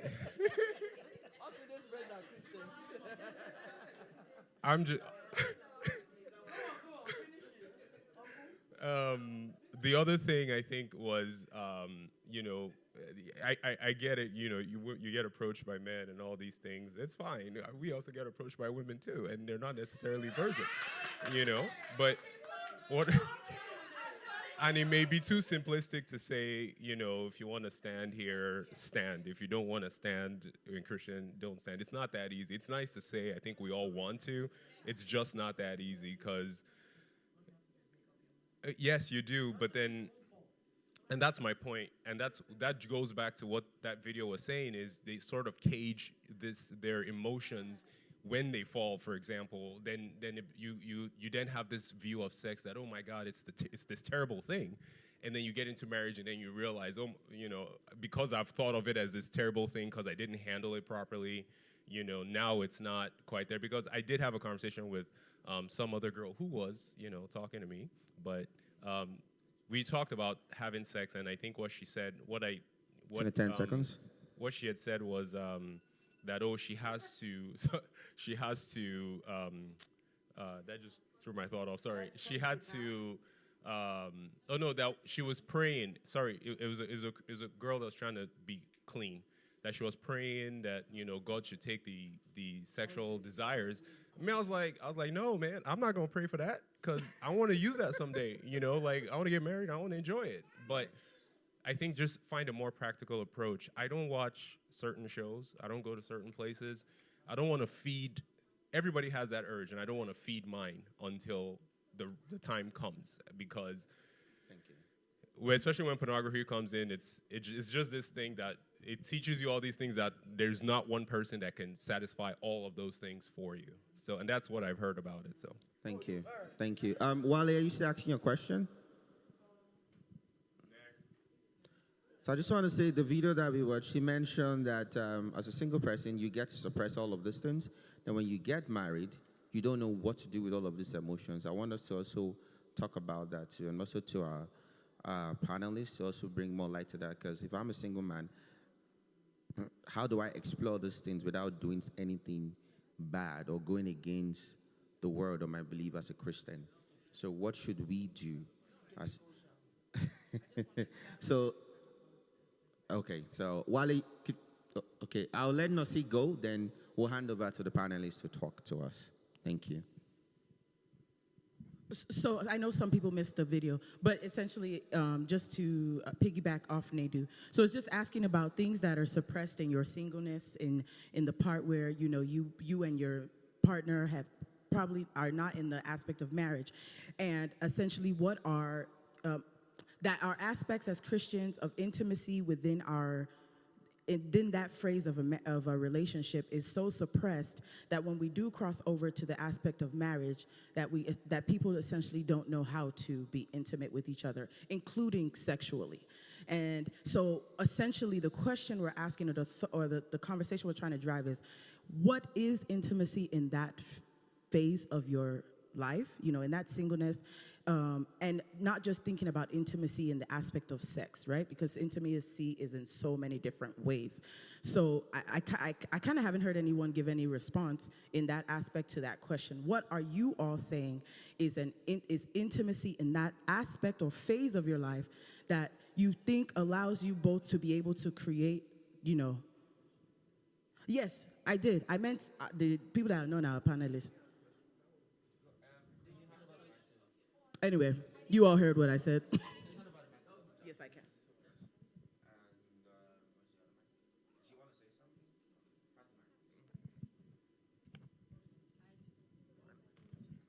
At this point, we're going to give the mic to the panelists to talk to us on the questions that was raised.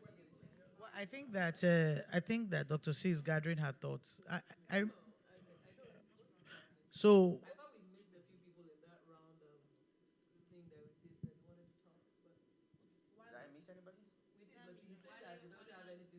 I okay. I have something to say. Okay, I have something to say.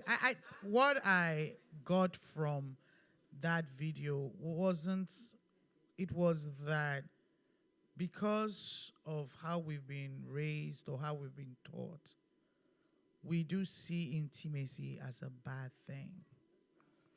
So by the time I've had situations where someone called me and said on their wedding day, the wife insisted they must do 3 days prayer and fasting. No, look, people, everybody goes through different things. And the person insisted they must do prayer and fasting. I know we Christians, prayer and fasting is equal to no sex. That's what we've been taught. And it is true to some extent. So we had to talk to the lady. And what it was that she was just scared. She was scared. So she was using that as an excuse to not start. And a lot of brothers that we have seen have not been taught how to say sweet nothings. So some ladies are worried that on the wedding night it's going to be bag booze, right? There will be no foreplay. There will be no sweet, thinking, and so what I want to say is that my view from that little section is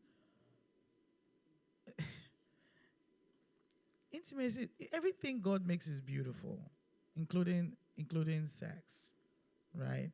So if we learn to know that we like our bodies, we like the way we are, we know we own our it, we know that we have urges, and we have a more holistic view towards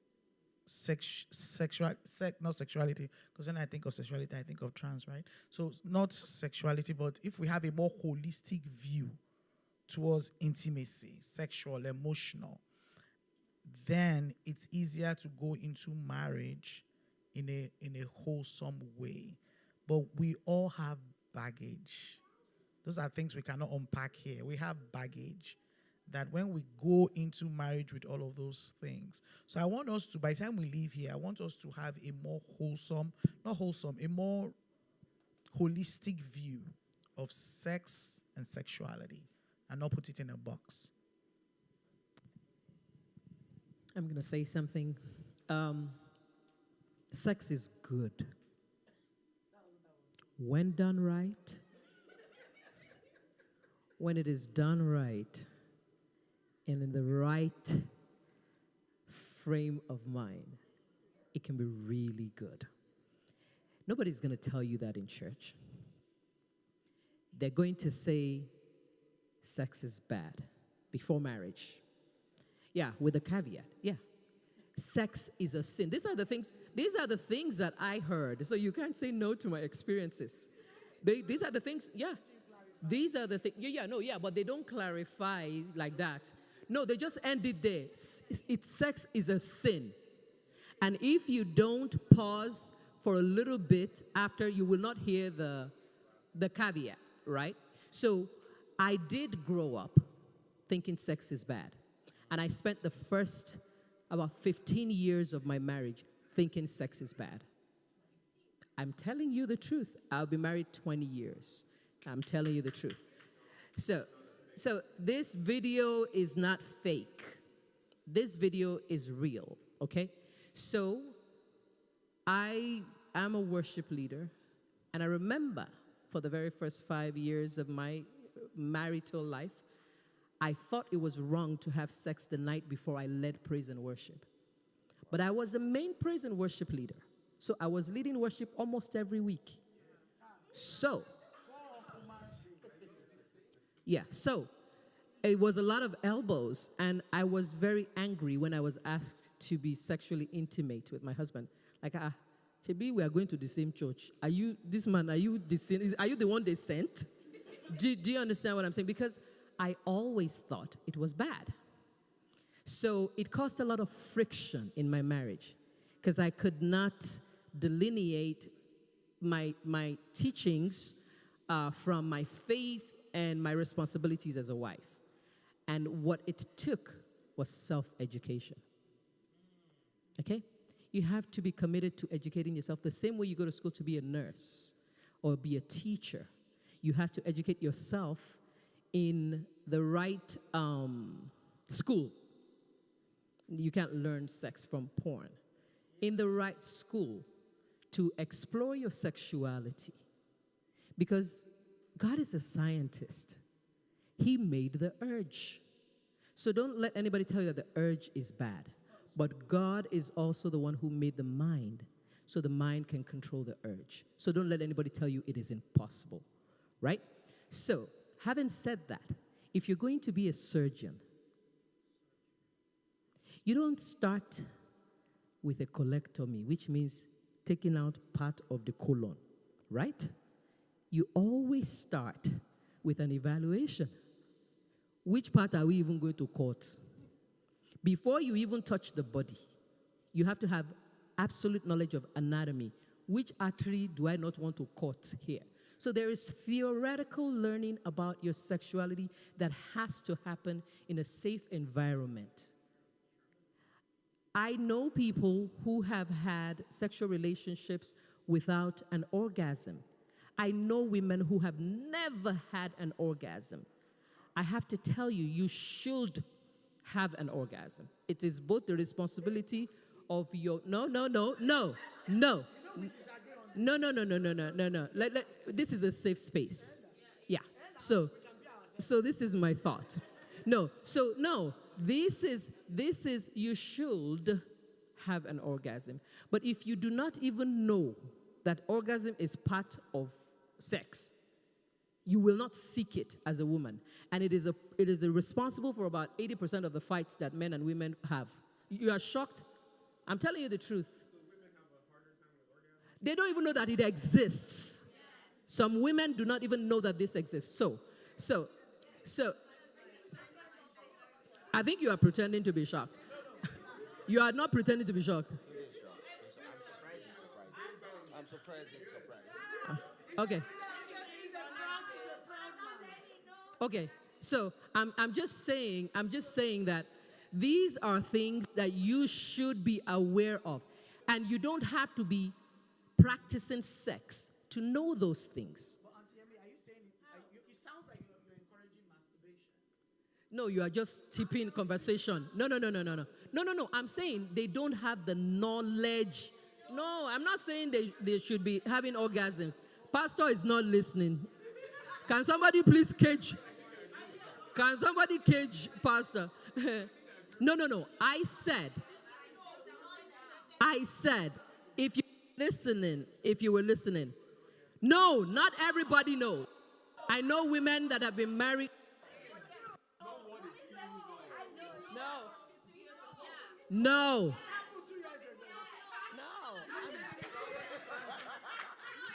They don't teach you about. No. They do not.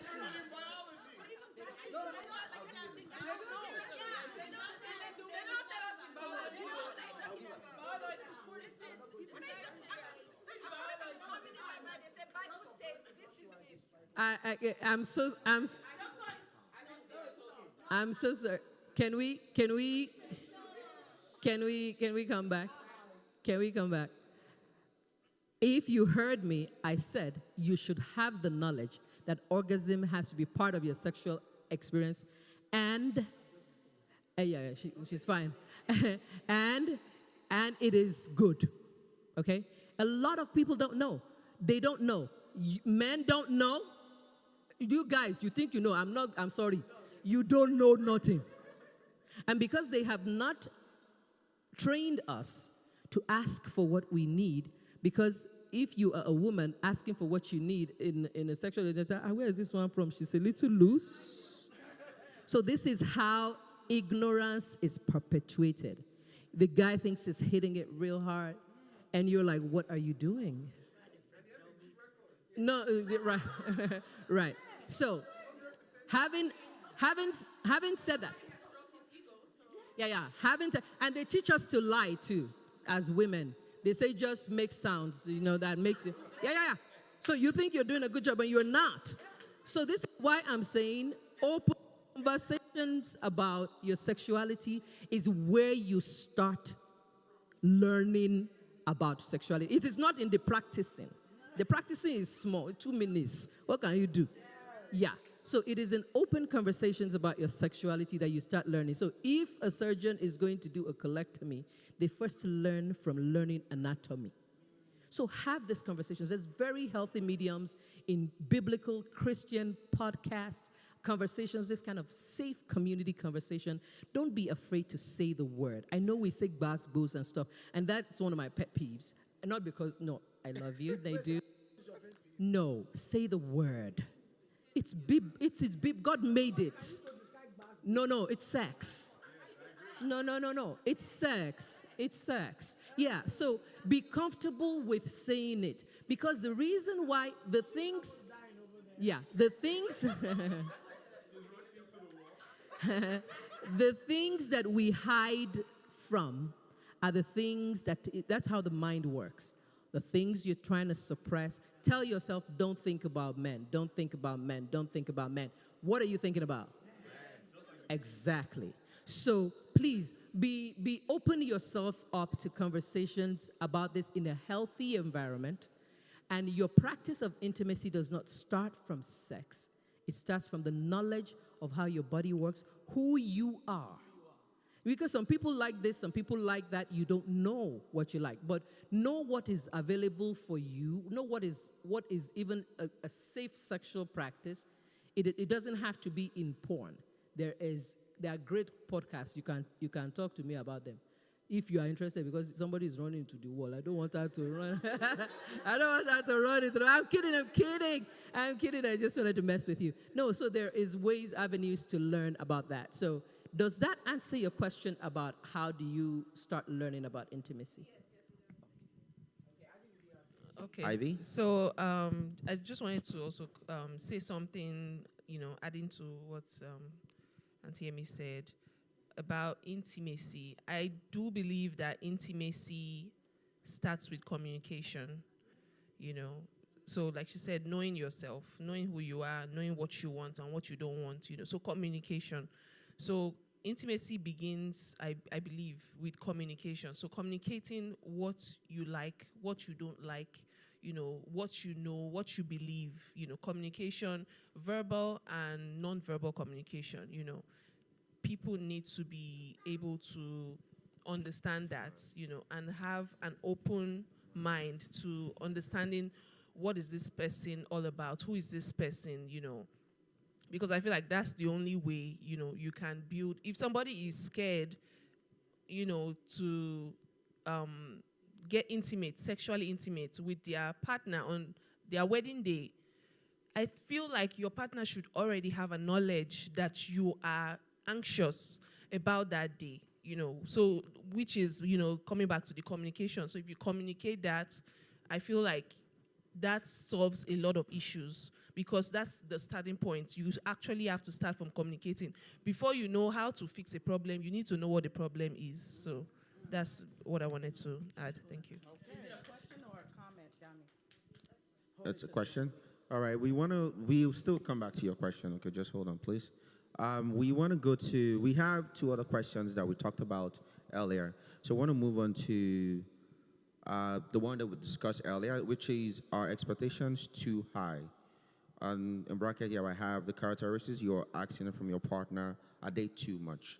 So we discussed this earlier, so I just want us to talk about it again and have our panelists shed more light to this as well. And for Thank those you. that weren't here, we watched the video on, I think, women looking for men with six figures, or that he must be 6 feet tall, he must be fit femme, and essentially also what are, men looking for those type of things, and saying, where is our line drawn in you having a preference and things being unrealistic?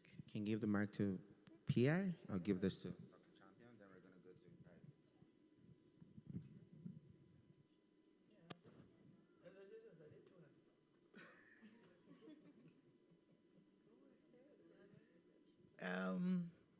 Okay. We always have this joke that in their 20s, women have like a 20-item list.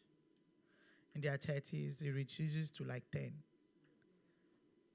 In their 40s, they just want the man to be present and have teeth. By their 50s, they just want the man to be breathing without respirators.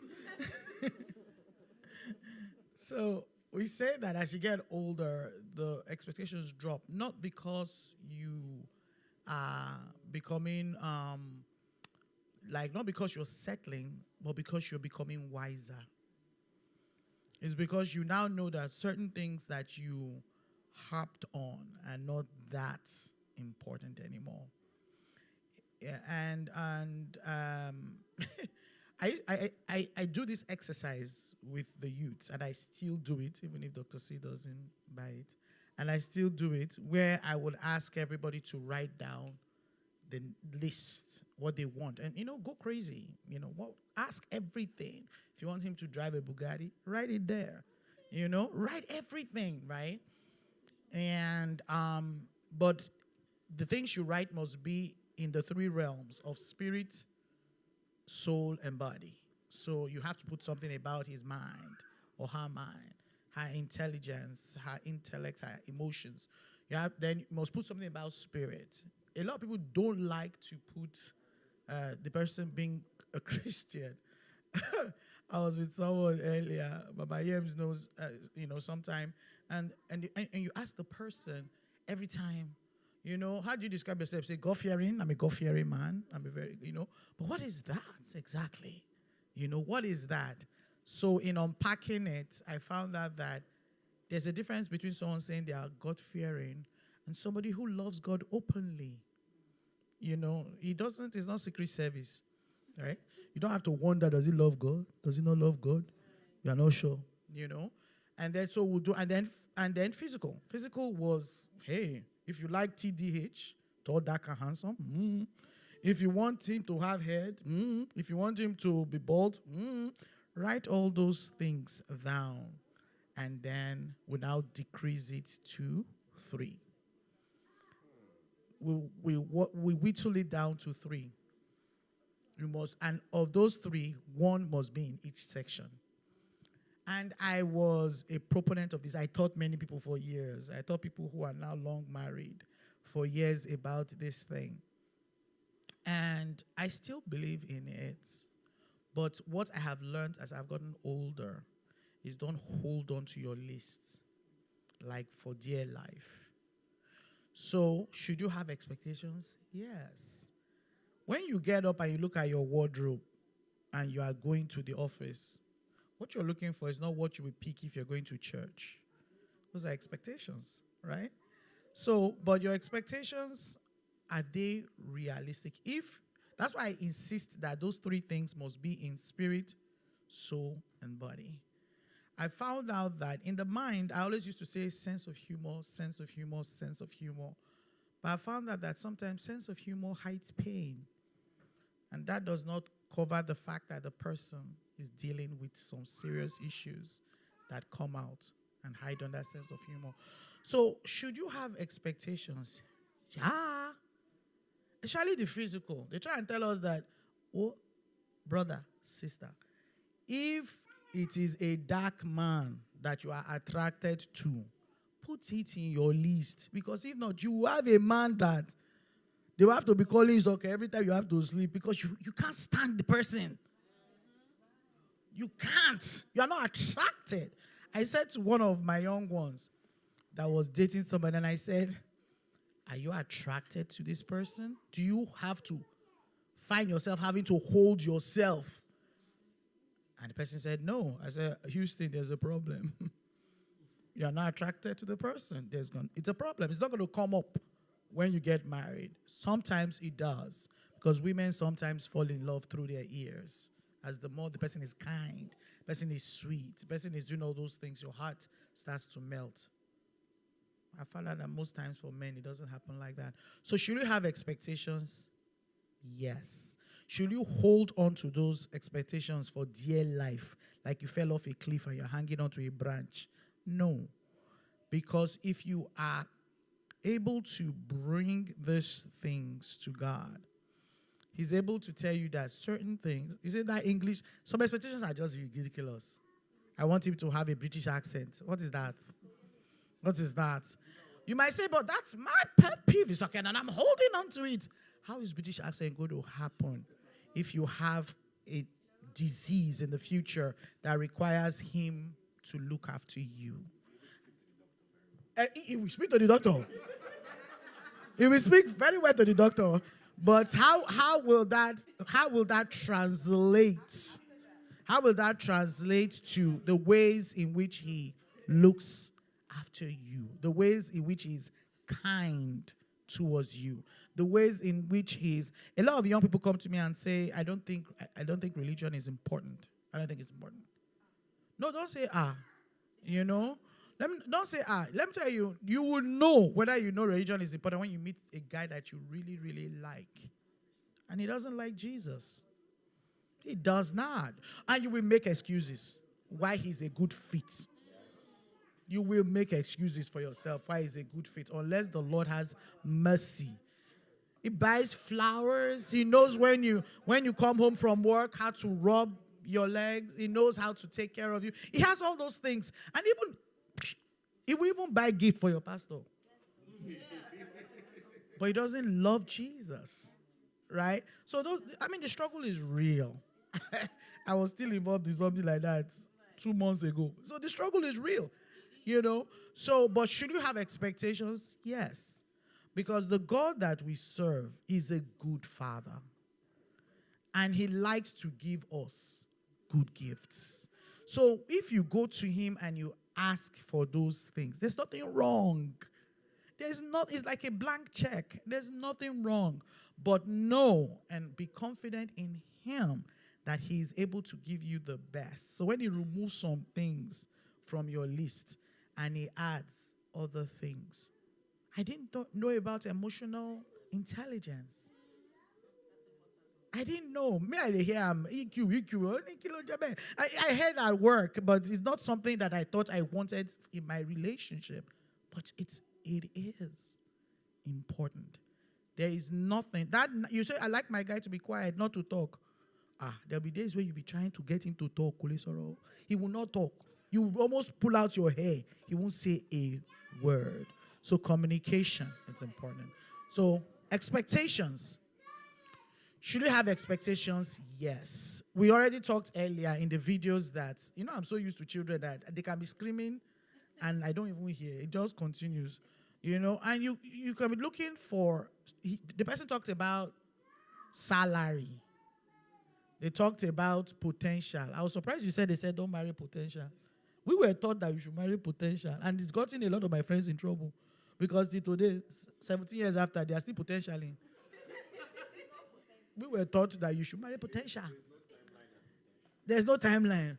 But there's timeline on your human life. If it has been potentially from when you were in your 20s to your 60s, my father says that a leaky roof washes away love. So I think that, summarizing, so that somebody else, it's good to have expectations. But let there be God-based, realistic. Did you hear what I said? God-based and realistic. Because if it's just realistic without God, God will always be realistic. If you have really God involved, then it's okay. Dr. C is in the spirit.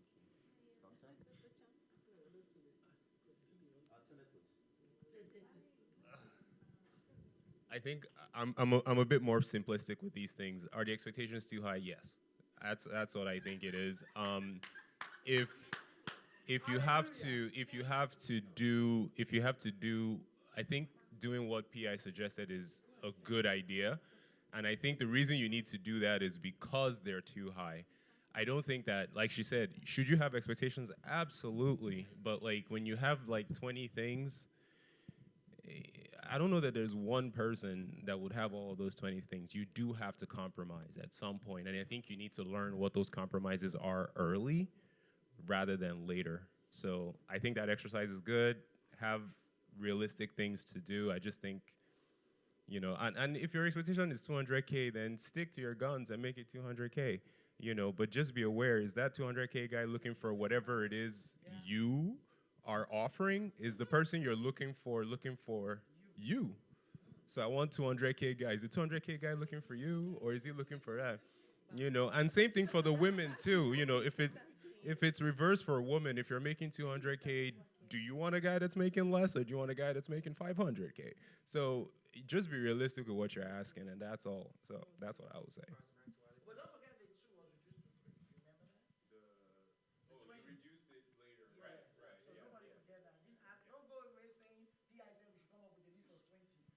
No, I said that's good that you're supposed to reduce it to 3 to weed out all the.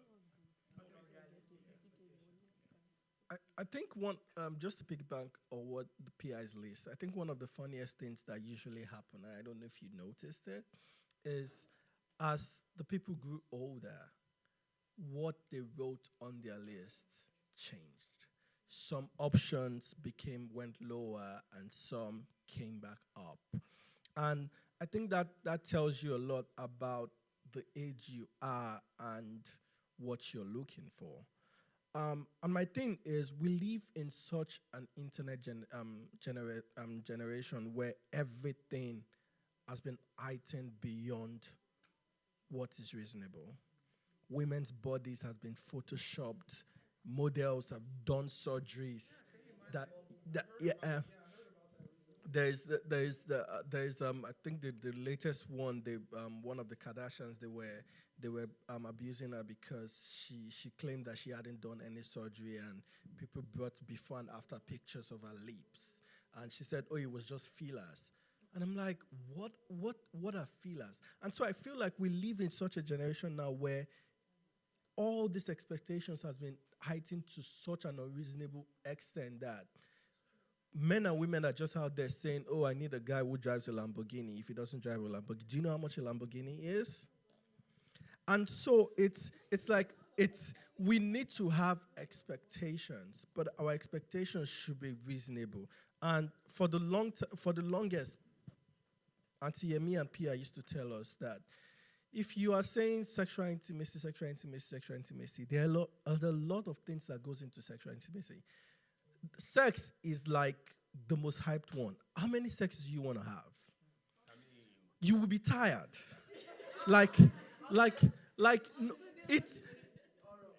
So it's like, can you sit down with your partner for hours and just talk? Can you go out and have fun with people? Go and play games.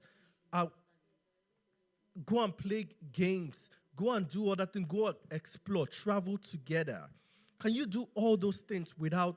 Those are also part of intimacy. But all we talk about and all is in our face is sex. How desirable, how pleasurable it is, which is true. But there are so many things that leads up to sex that we're not talking about, and that's it's like for you guys for me to even see you and say, we want to be friends. Do we have something in common? Do we like the same activity? Do we like the same thing? And it's like, we just talk about sex. There's so many things that are involved in intimacy that are not sexual that we don't talk about. And so I think that's one of the reasons why we're having this conversation, because intimacy is a broad envelope that covers a lot of things. And you have to have that compatibility with your significant other to say, we can just sit down in the parlor and just watch a movie or just watch a series and just look at ourselves and smile about something somebody said in the movie, and that's it. It's like, it doesn't have to be sex all the time. Okay. So I just wanted to. Sorry, please. 2 minutes, please. Then we're going to give the mic to Doctor. Then we'll have question and answer afterwards. So, guys, prepare your questions, please. Okay. So talking about expectations.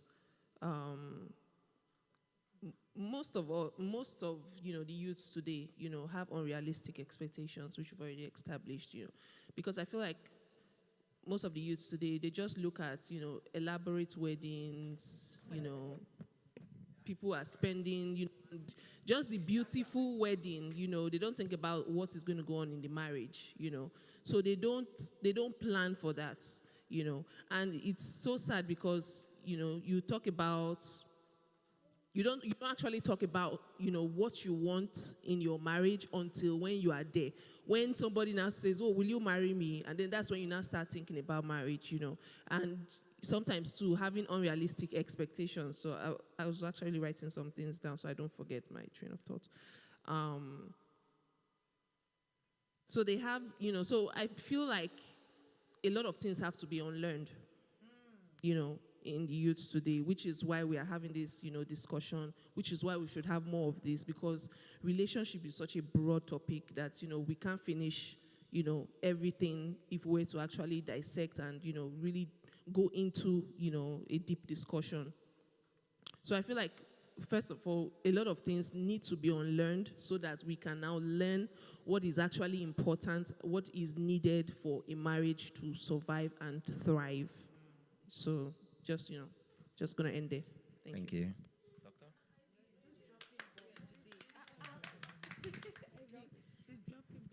The question was, are the expectations too high? I guess the simple answer to that is yes, depending on what the expectation is. And just like Tunde said, it's too high because we do not understand or have a true understanding of the reality. Right? So, I may desire a man that is maybe tall, dark, and handsome and all of that. But I do not have the reality that about 1,000 other women want that boy. Okay? So we know what our expectations are. We just don't know the reality of the consequences of the expectation. So if you are aware of the full reality of the expectation, I want a tall, dark, and handsome man, and I know like 1,000 other women are going to be after him, so that when they start chasing him in my marriage, I don't hang myself. No, this is so. That's it. So this is, I'm so sorry if you've never met me and this is the first time you're meeting me, you're welcome. It is, you have to be very realistic, okay? So that's the one thing. So expectations set on a realistic platform. 2, the Bible tells us, do not lie one to another. Leviticus something. I want to rewrite the Bible. Before that, part A, do not lie to yourself. Okay? The easiest person to lie to is other people. Yeah, because they don't know what you're thinking. There are several lies we have told ourselves that at this point, we don't even realize it's a lie anymore. Yeah, that's true. And those lies drive your expectation for what you're looking for in a relationship. So, first rule of engaging with another human being, don't lie to Yemi. Don't lie to Yemi. If I cannot live with a man who doesn't speak good English, and I have to be afraid. Some women, you go out with them, they are visibly afraid when their husband starts to talk. And you can see them, you can see them just like, oh, okay. I thought no more. Like they kind of, right. So, if that is an expectation, your husband will notice eventually, and it will destroy your marriage. So, what we say, is it too high, too low, too low? It just has to be per expectation and being true to yourself. If you think you can, I mean, there's other parts of marriages. If you think that you can handle, let's say, a blended marriage, do you understand what I'm saying? So maybe you have children outside of that relationship, or the other person has children outside of that relationship. You have to be, one, true to yourself. Can I be me with these children? And if people say, oh, Yemi, you are doing that because they're not your child, I will be fine with it. I'll say, that's fine. I own it. Right? So that second rule, being true to yourself, is what drives the reality of your expectation. 3, everything changes. Everything changes. So, when you set your expectations on a true, realistic platform and you are truthful to yourself, still bear in mind we're alive, we're living, and you don't know what's going to happen the next minute. So, be open to change. Thank you so much, man. I hope we're learning something. I'm definitely learning something. So the floor is open for questions. However, I'll take numbers first. So I'll Okbe first. No, I'm sorry. Okay, Bami first. Okay, hold on a second. You guys are confusing me now. All right, so I remember the first time I told Dami to hold on. She was one of the first people that wanted to ask questions. So the point is we'll all ask our questions, okay? So Dami would go first, then Bami would be second. So if you're asking your questions, let me know. Can you raise your hands, please? Can you raise your hands, please, if you have questions? Okay. Can you raise your hand if you have questions, please? So Bami would go first. Okbaya would go second. Bumi, are you asking a question? Okay. So Bumi would go third. All right. So we'll go in that order. Bami, please. Hi, everyone. Oh, wow, my voice is gone. Hi, Of everyone. course, you've laughed too much. My name is Bami. For the panelists who don't know me, that's minus Ivy and Tunde. As a repentant workaholic, and a lot of young people are in the phase where they're grinding and they're hustling, you show up to work and you put your best foot forward, you present your best self. As a struggling Christian girl, you also come to church and you give your best and you put your best self. And then you go back home, or at the close of your day when you catch up with your partner, they consistently get the exhausted, tired, frustrated version of you. And like, the goal is to be your true self, right? Don't pretend. You're supposed to show your unfiltered emotion to the person that you're dating, married to, whatever you call it. How do you strike the balance between wanting to be your authentic self in the moment with the person you're seeing, but also making sure that they're not consistently getting that abrasive version of you, when in truth they're supposed to be the ones seeing part of the best of you alongside some of the worst? But you see that job that you're pouring everything into, or church and all these other things that you're committed to, when the cards are down, very few of those stakeholders will actually stand up for you. But this person that consistently gets the abrasive end is probably the one that's going to be there. And I'm saying this for myself as well, because I am a repentant workaholic. So how do you balance it out to make sure that you're giving the person you're with the true, authentic, unfiltered version of yourself in the moment, but also backstopping to make sure that they're not only getting that tired, frustrated, exhausted, worn out, wants to complain, wants to vent version of you? So take 3 minutes for the answers to the questions, so we can have other questions answered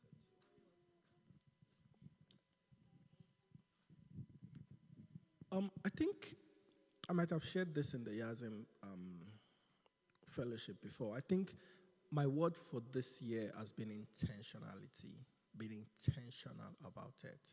As humans, it comes to us naturally to come back and or to go to someone and just want to vent. It's perfectly okay. But be intentional about not putting your frustration on that person. It's okay to be frustrated by work. It's okay to be frustrated by everything going on around you. But that person is supposed to be your safe space. with me and Okpe, there's something that I've started doing. Every time she comes to vent with me, I tell her, do you want me to vent with you or do you want me to give you answers? Because something I learned early on and that got her frustrated all the time is when she comes to vent, most of the time she doesn't want answers. She just wants to vent. But I'm a very, yes. So as she's venting, I'm already thinking of the answers and I'm telling her the answers. And she told me once, she's like, oh, I'll just go vent to Wumi and Sumbo and Blessing. That I'm not coming to vent to you again because you're just going to be giving me the reasonable answer. That's not what I want. So when you go back to that person, be intentional about saying, I am frustrated with work. I am frustrated with my job. I'm frustrated with the people I met today. This is what happened. But don't show what we tend to do is show our frustrations and be angry with that person. They are not the cause of the problem. So you have to be intentional about not doing that because it comes to you naturally. Like you're angry and you want to be angry with everybody around you, but they're not the problem. So you just being intentional and knowing that I'm going to go vent. Once they ask you how was your day, you can pour everything out. But be intentional about letting them know that I'm not frustrated with you or anything. This is just how my day went. And that helps you a lot because whatever you want to hear from the person, if it's advice or what to do or what not to do, or if it's just to vent and say, oh, when I know Akpe's all our co-workers, and I know the ones that will say, oh, that person has come again. And there are times where you vent like that, and I vent with her, and there are times where I tell you, okay, you did this is not what you're supposed to do. So be intentional about it.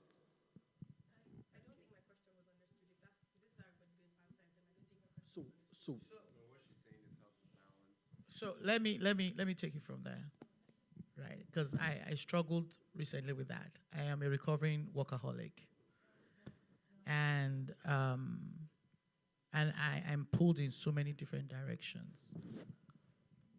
So one of the things I think that you could do is, one, how do I reduce what makes me spent at the end of the day before I come home? One. So for example,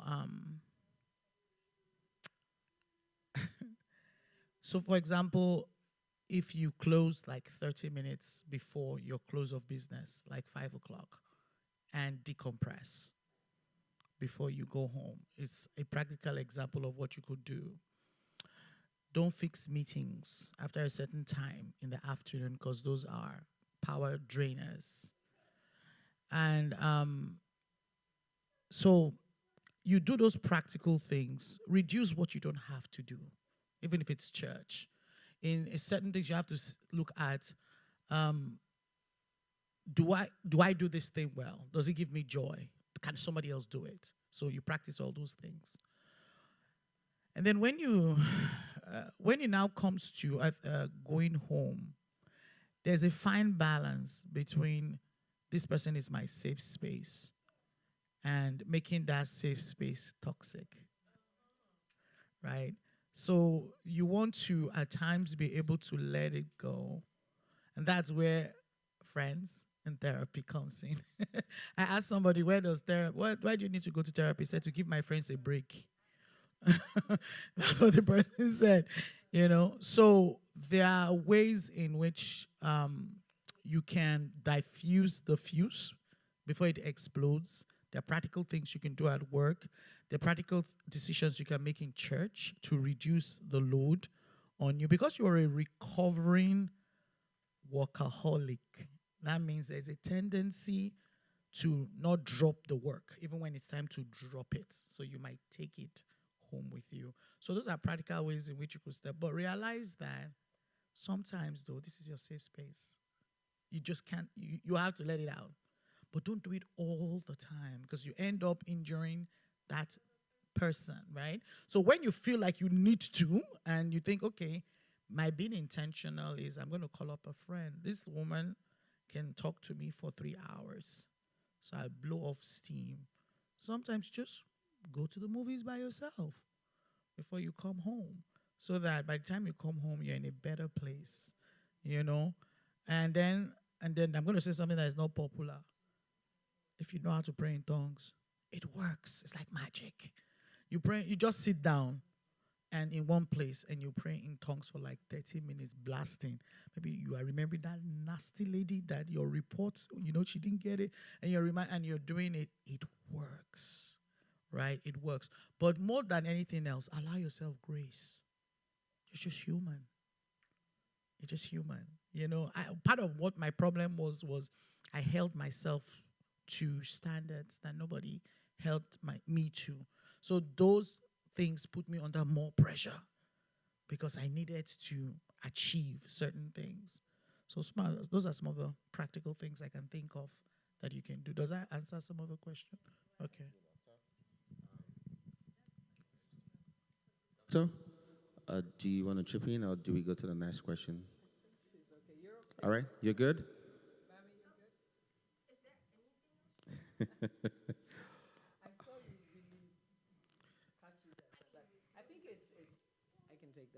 I think it is, summary of it is identify your capacity. If you're always frustrated, you're overcapacitated. So you have to be, again, honest with yourself and drop the things that can drop. Some of the things we are carrying, some of them are plush teddy bears, some of them are sharp knives, some of them are like porcelain, like a teapot, fragile. So we're constantly handling these things. And at some point, several points in our lives, we have to figure out, what can I afford that if it should drop, it will not end life? If you drop the plush teddy bear sometimes, you may have less comfort because maybe that's your blanket, right? But will you be able to learn other ways to cope? Maybe. Maybe you'll go to the movies. Maybe you'll, call a friend. If you drop the knife, it might drop on your toes and you may lose a toe. If you drop the porcelain teapot, even if you put it back together again, it will never be the same. So these are kind of how you look at all the things, because we're all needed in one capacity or the other. But you have to understand, which one am I using to feed my ego? Which one is unnecessary? It just makes me feel better. They say I should come to this place. Okay, I'll go. Yeah, because, so that I can put it on my resume, so that I can, add it to this, so that, people see me, so that I stay in the space. But there are some things that are so fragile, like your relationship, that once it's kind of broken like that, it's fixed, but we can see it. And other things, trust and stuff like that, being broken never fixes, right? Realize that I talk a lot. As you can see now, I've been talking too much. No, but I talk a lot, Sha. I talk a lot. You see me really holding back. For my friends who really know me, if I'm on the phone with her for 3 hours, she's talking 2.5. I don't talk. I just listen.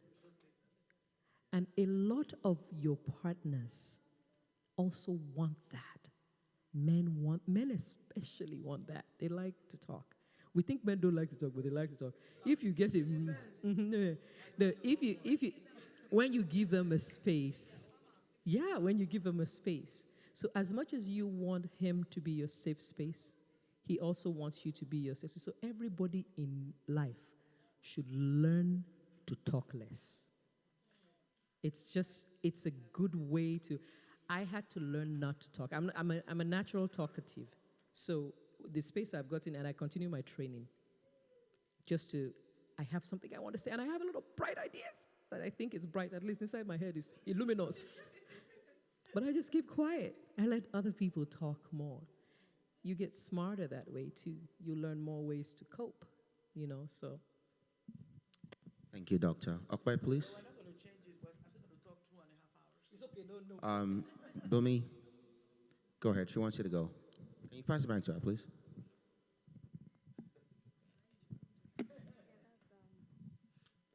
Dami's question. So when Ivy was saying something about communication in relationship before getting into marriage, about identifying what you really want. She was trying to ask that, how do you identify what you really want as a person when it comes to intimacy, all phase of intimacy, not just about sex? How do you, because some young ladies don't know what they want when it comes to intimacy, so they're unable to communicate that aspect of it in relationship before it gets into marriage. So it's when it gets into marriage and things start happening and they're like, oh no, I don't want it this way. I want it this way. So the other person does not have the understanding of what you want because you were unable to communicate it to that based on you not identifying what you want yourself. So she was trying to ask, how do you identify it by yourself? And she said something about intimacy in the aspect of sex. I want sex this way in marriage. I don't want sex this way in marriage. But as a single person, how do you identify that? You're not supposed to touch yourself or do all of those things as a Christian. It's a sin. But how do you do that? Touching hands, cuddling and all of that. How do I know that I actually want all of this? That was a question.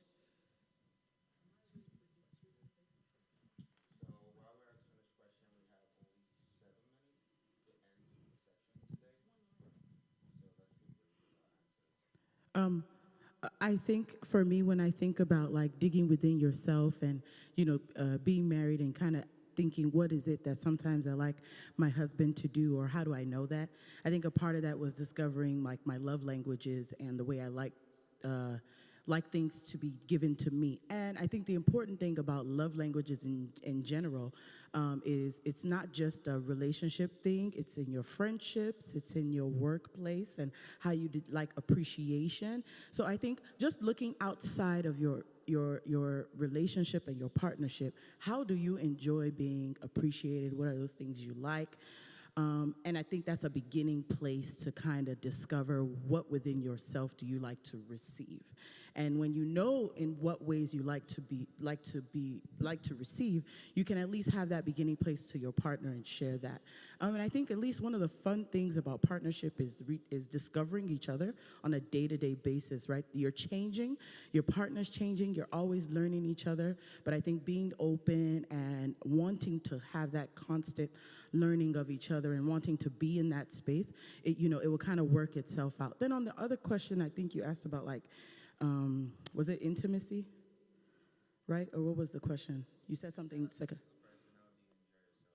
And I think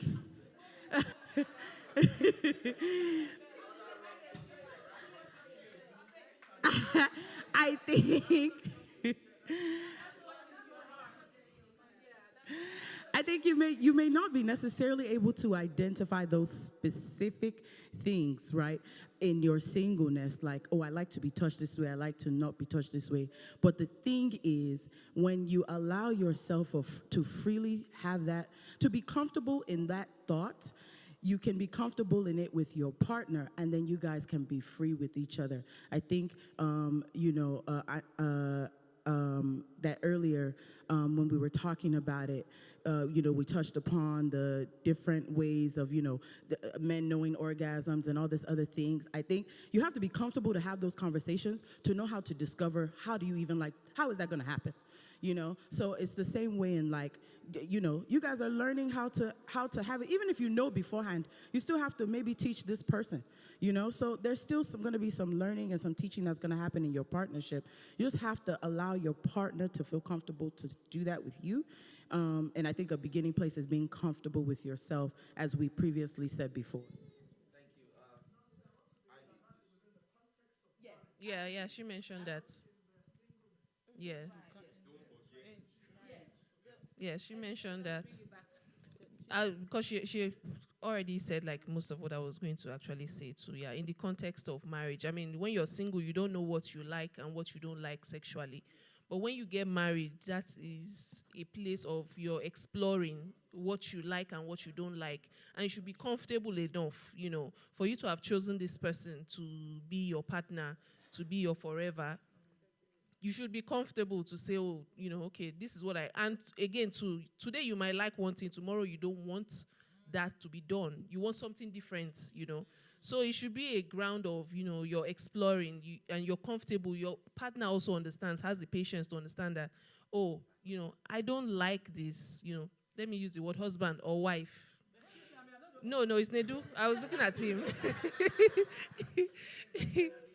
You should be comfortable enough to say, oh, this is what I like or this is what I don't like, So that way you're growing and your partner also knows what you want or what you don't like, So, yeah. I have a question. Spends a lot of time. Pastor Yemi wants to say something.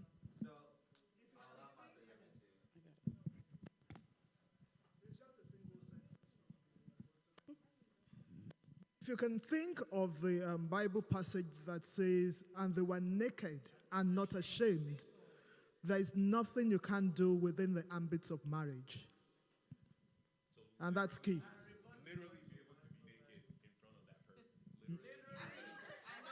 In your head, in your physically, yeah, spiritually, yeah.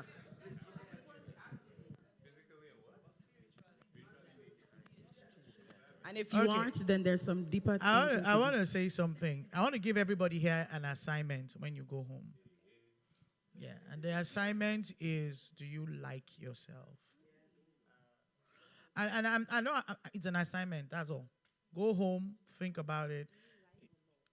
Forget it. You have to like yourself first. When you say love, we have a way of hiding it. When we drop the phone, we say, love you, love you, love you. But it's different from, do you like yourself? It's an assignment. I want you to be honest. Go home, think about it. Do you like it? Anyway, the reason I am asking that question is in that last thing said, how do you know how to, love yourself without, touching yourself and all? That's not what it said, but that's what they do. The revised version. The revised, I'm paraphrasing. So let me explain. Let me explain to you. See, we've had too many people tell us that they're afraid to tell their husbands what they like because they're afraid that they will be called a prostitute, And we've tried to teach our men, but it's not happening as fast as we like it to happen. Because if a young man, especially if the man is a virgin, and the wife says, no, touch me there. And they're like, what? But if you like yourself, then you will want what's best for you. Then you think you're worthy of the loving that you should get. So go home and ask yourself these questions. You'll be shocked at the answer that will come out. Do you like yourself? Thank you very much, Ma. I know we'd want to stay and continue. However, we do have a time that we want to stop. If you have further questions, please send your questions to the group. We can also send the questions to them and get feedback from them as well, and we'll post it on the group too. We want to say thank you. Thank you. Thank you for being here. We appreciate your time. A round of applause for yourself, everyone. Round of applause for yourself for being here. Thank you very much. And our online viewers, thank you. Okay? Please, okay. Let me give it to my Oga.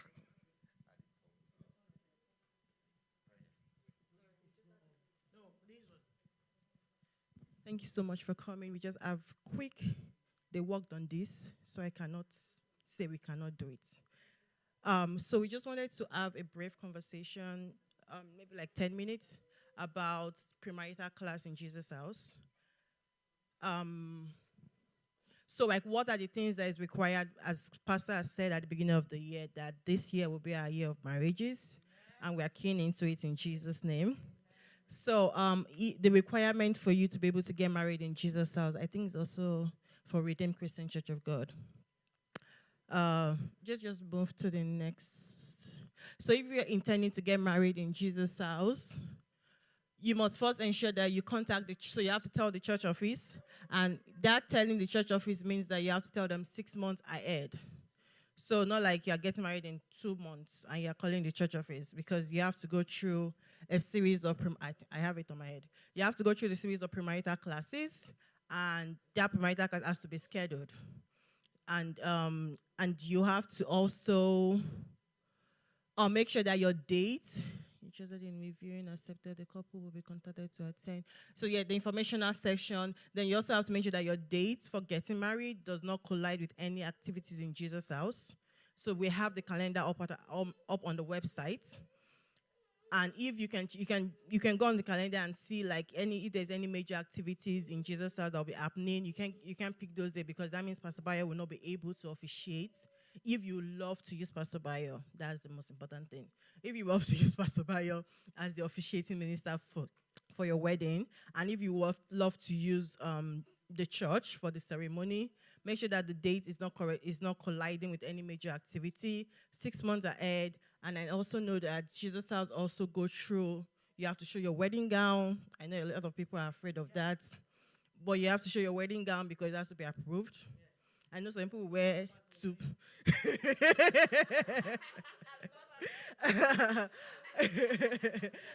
And I think one thing is you also have to go through a pregnancy test the day before.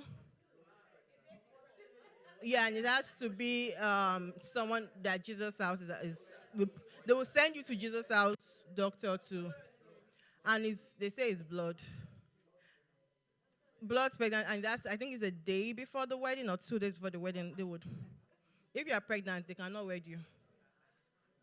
But don't worry, there's going to be an informational section where they will also come in, and we're going to have a conversation and talk, because the thing is that we want by God's grace, we'll all be married in Jesus' name if you intend to get married.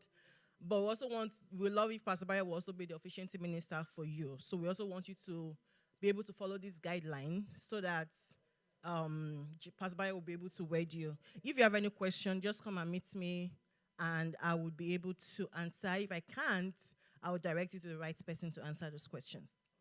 Announcement. We're going to be having inter-church competition on the 29th of May. Jesus House soccer team will be playing, and there's volleyball, basketball, and I think board games for anybody that is interested. It's happening. It's an inter-church thing. It's happening in address. It will give you the address. So if you're interested, just see him or see Wale. They will tell you more about it. I'm just there. I'm not playing soccer, but I will go and share them up. So we are in sharing committee. We will go and share them up. But it's actually fun. You get to meet a lot of people. You have conversation. Then we have a prayer meeting coming up on Thursday. Zoom prayer meeting at our monthly prayer meeting on Thursday at 7 p.m. Yes, 7 p.m. At 7 p.m. It's a 30-minute prayer meeting for the young adults. I think that is all we have. Can we... If you love to lead prayers or house fellowship, we have house fellowship twice every month for the young adults. Please do see me and see Nedu or Wale. Okay, let's close out then hopefully by God's grace there will be a section 2 of this. It will be announced, and hopefully we show up. But did everybody learn something? Was this an informational session? Should we do a part 2? Okay. Okay. Okay, let's... If you have any follow-up question, you can quickly see them before they leave. If you have any questions that you want Sister Yemi or Pastor Isoke to answer, please quickly... Dr. Yemi, I keep calling her. Sorry, Dr. Yemi.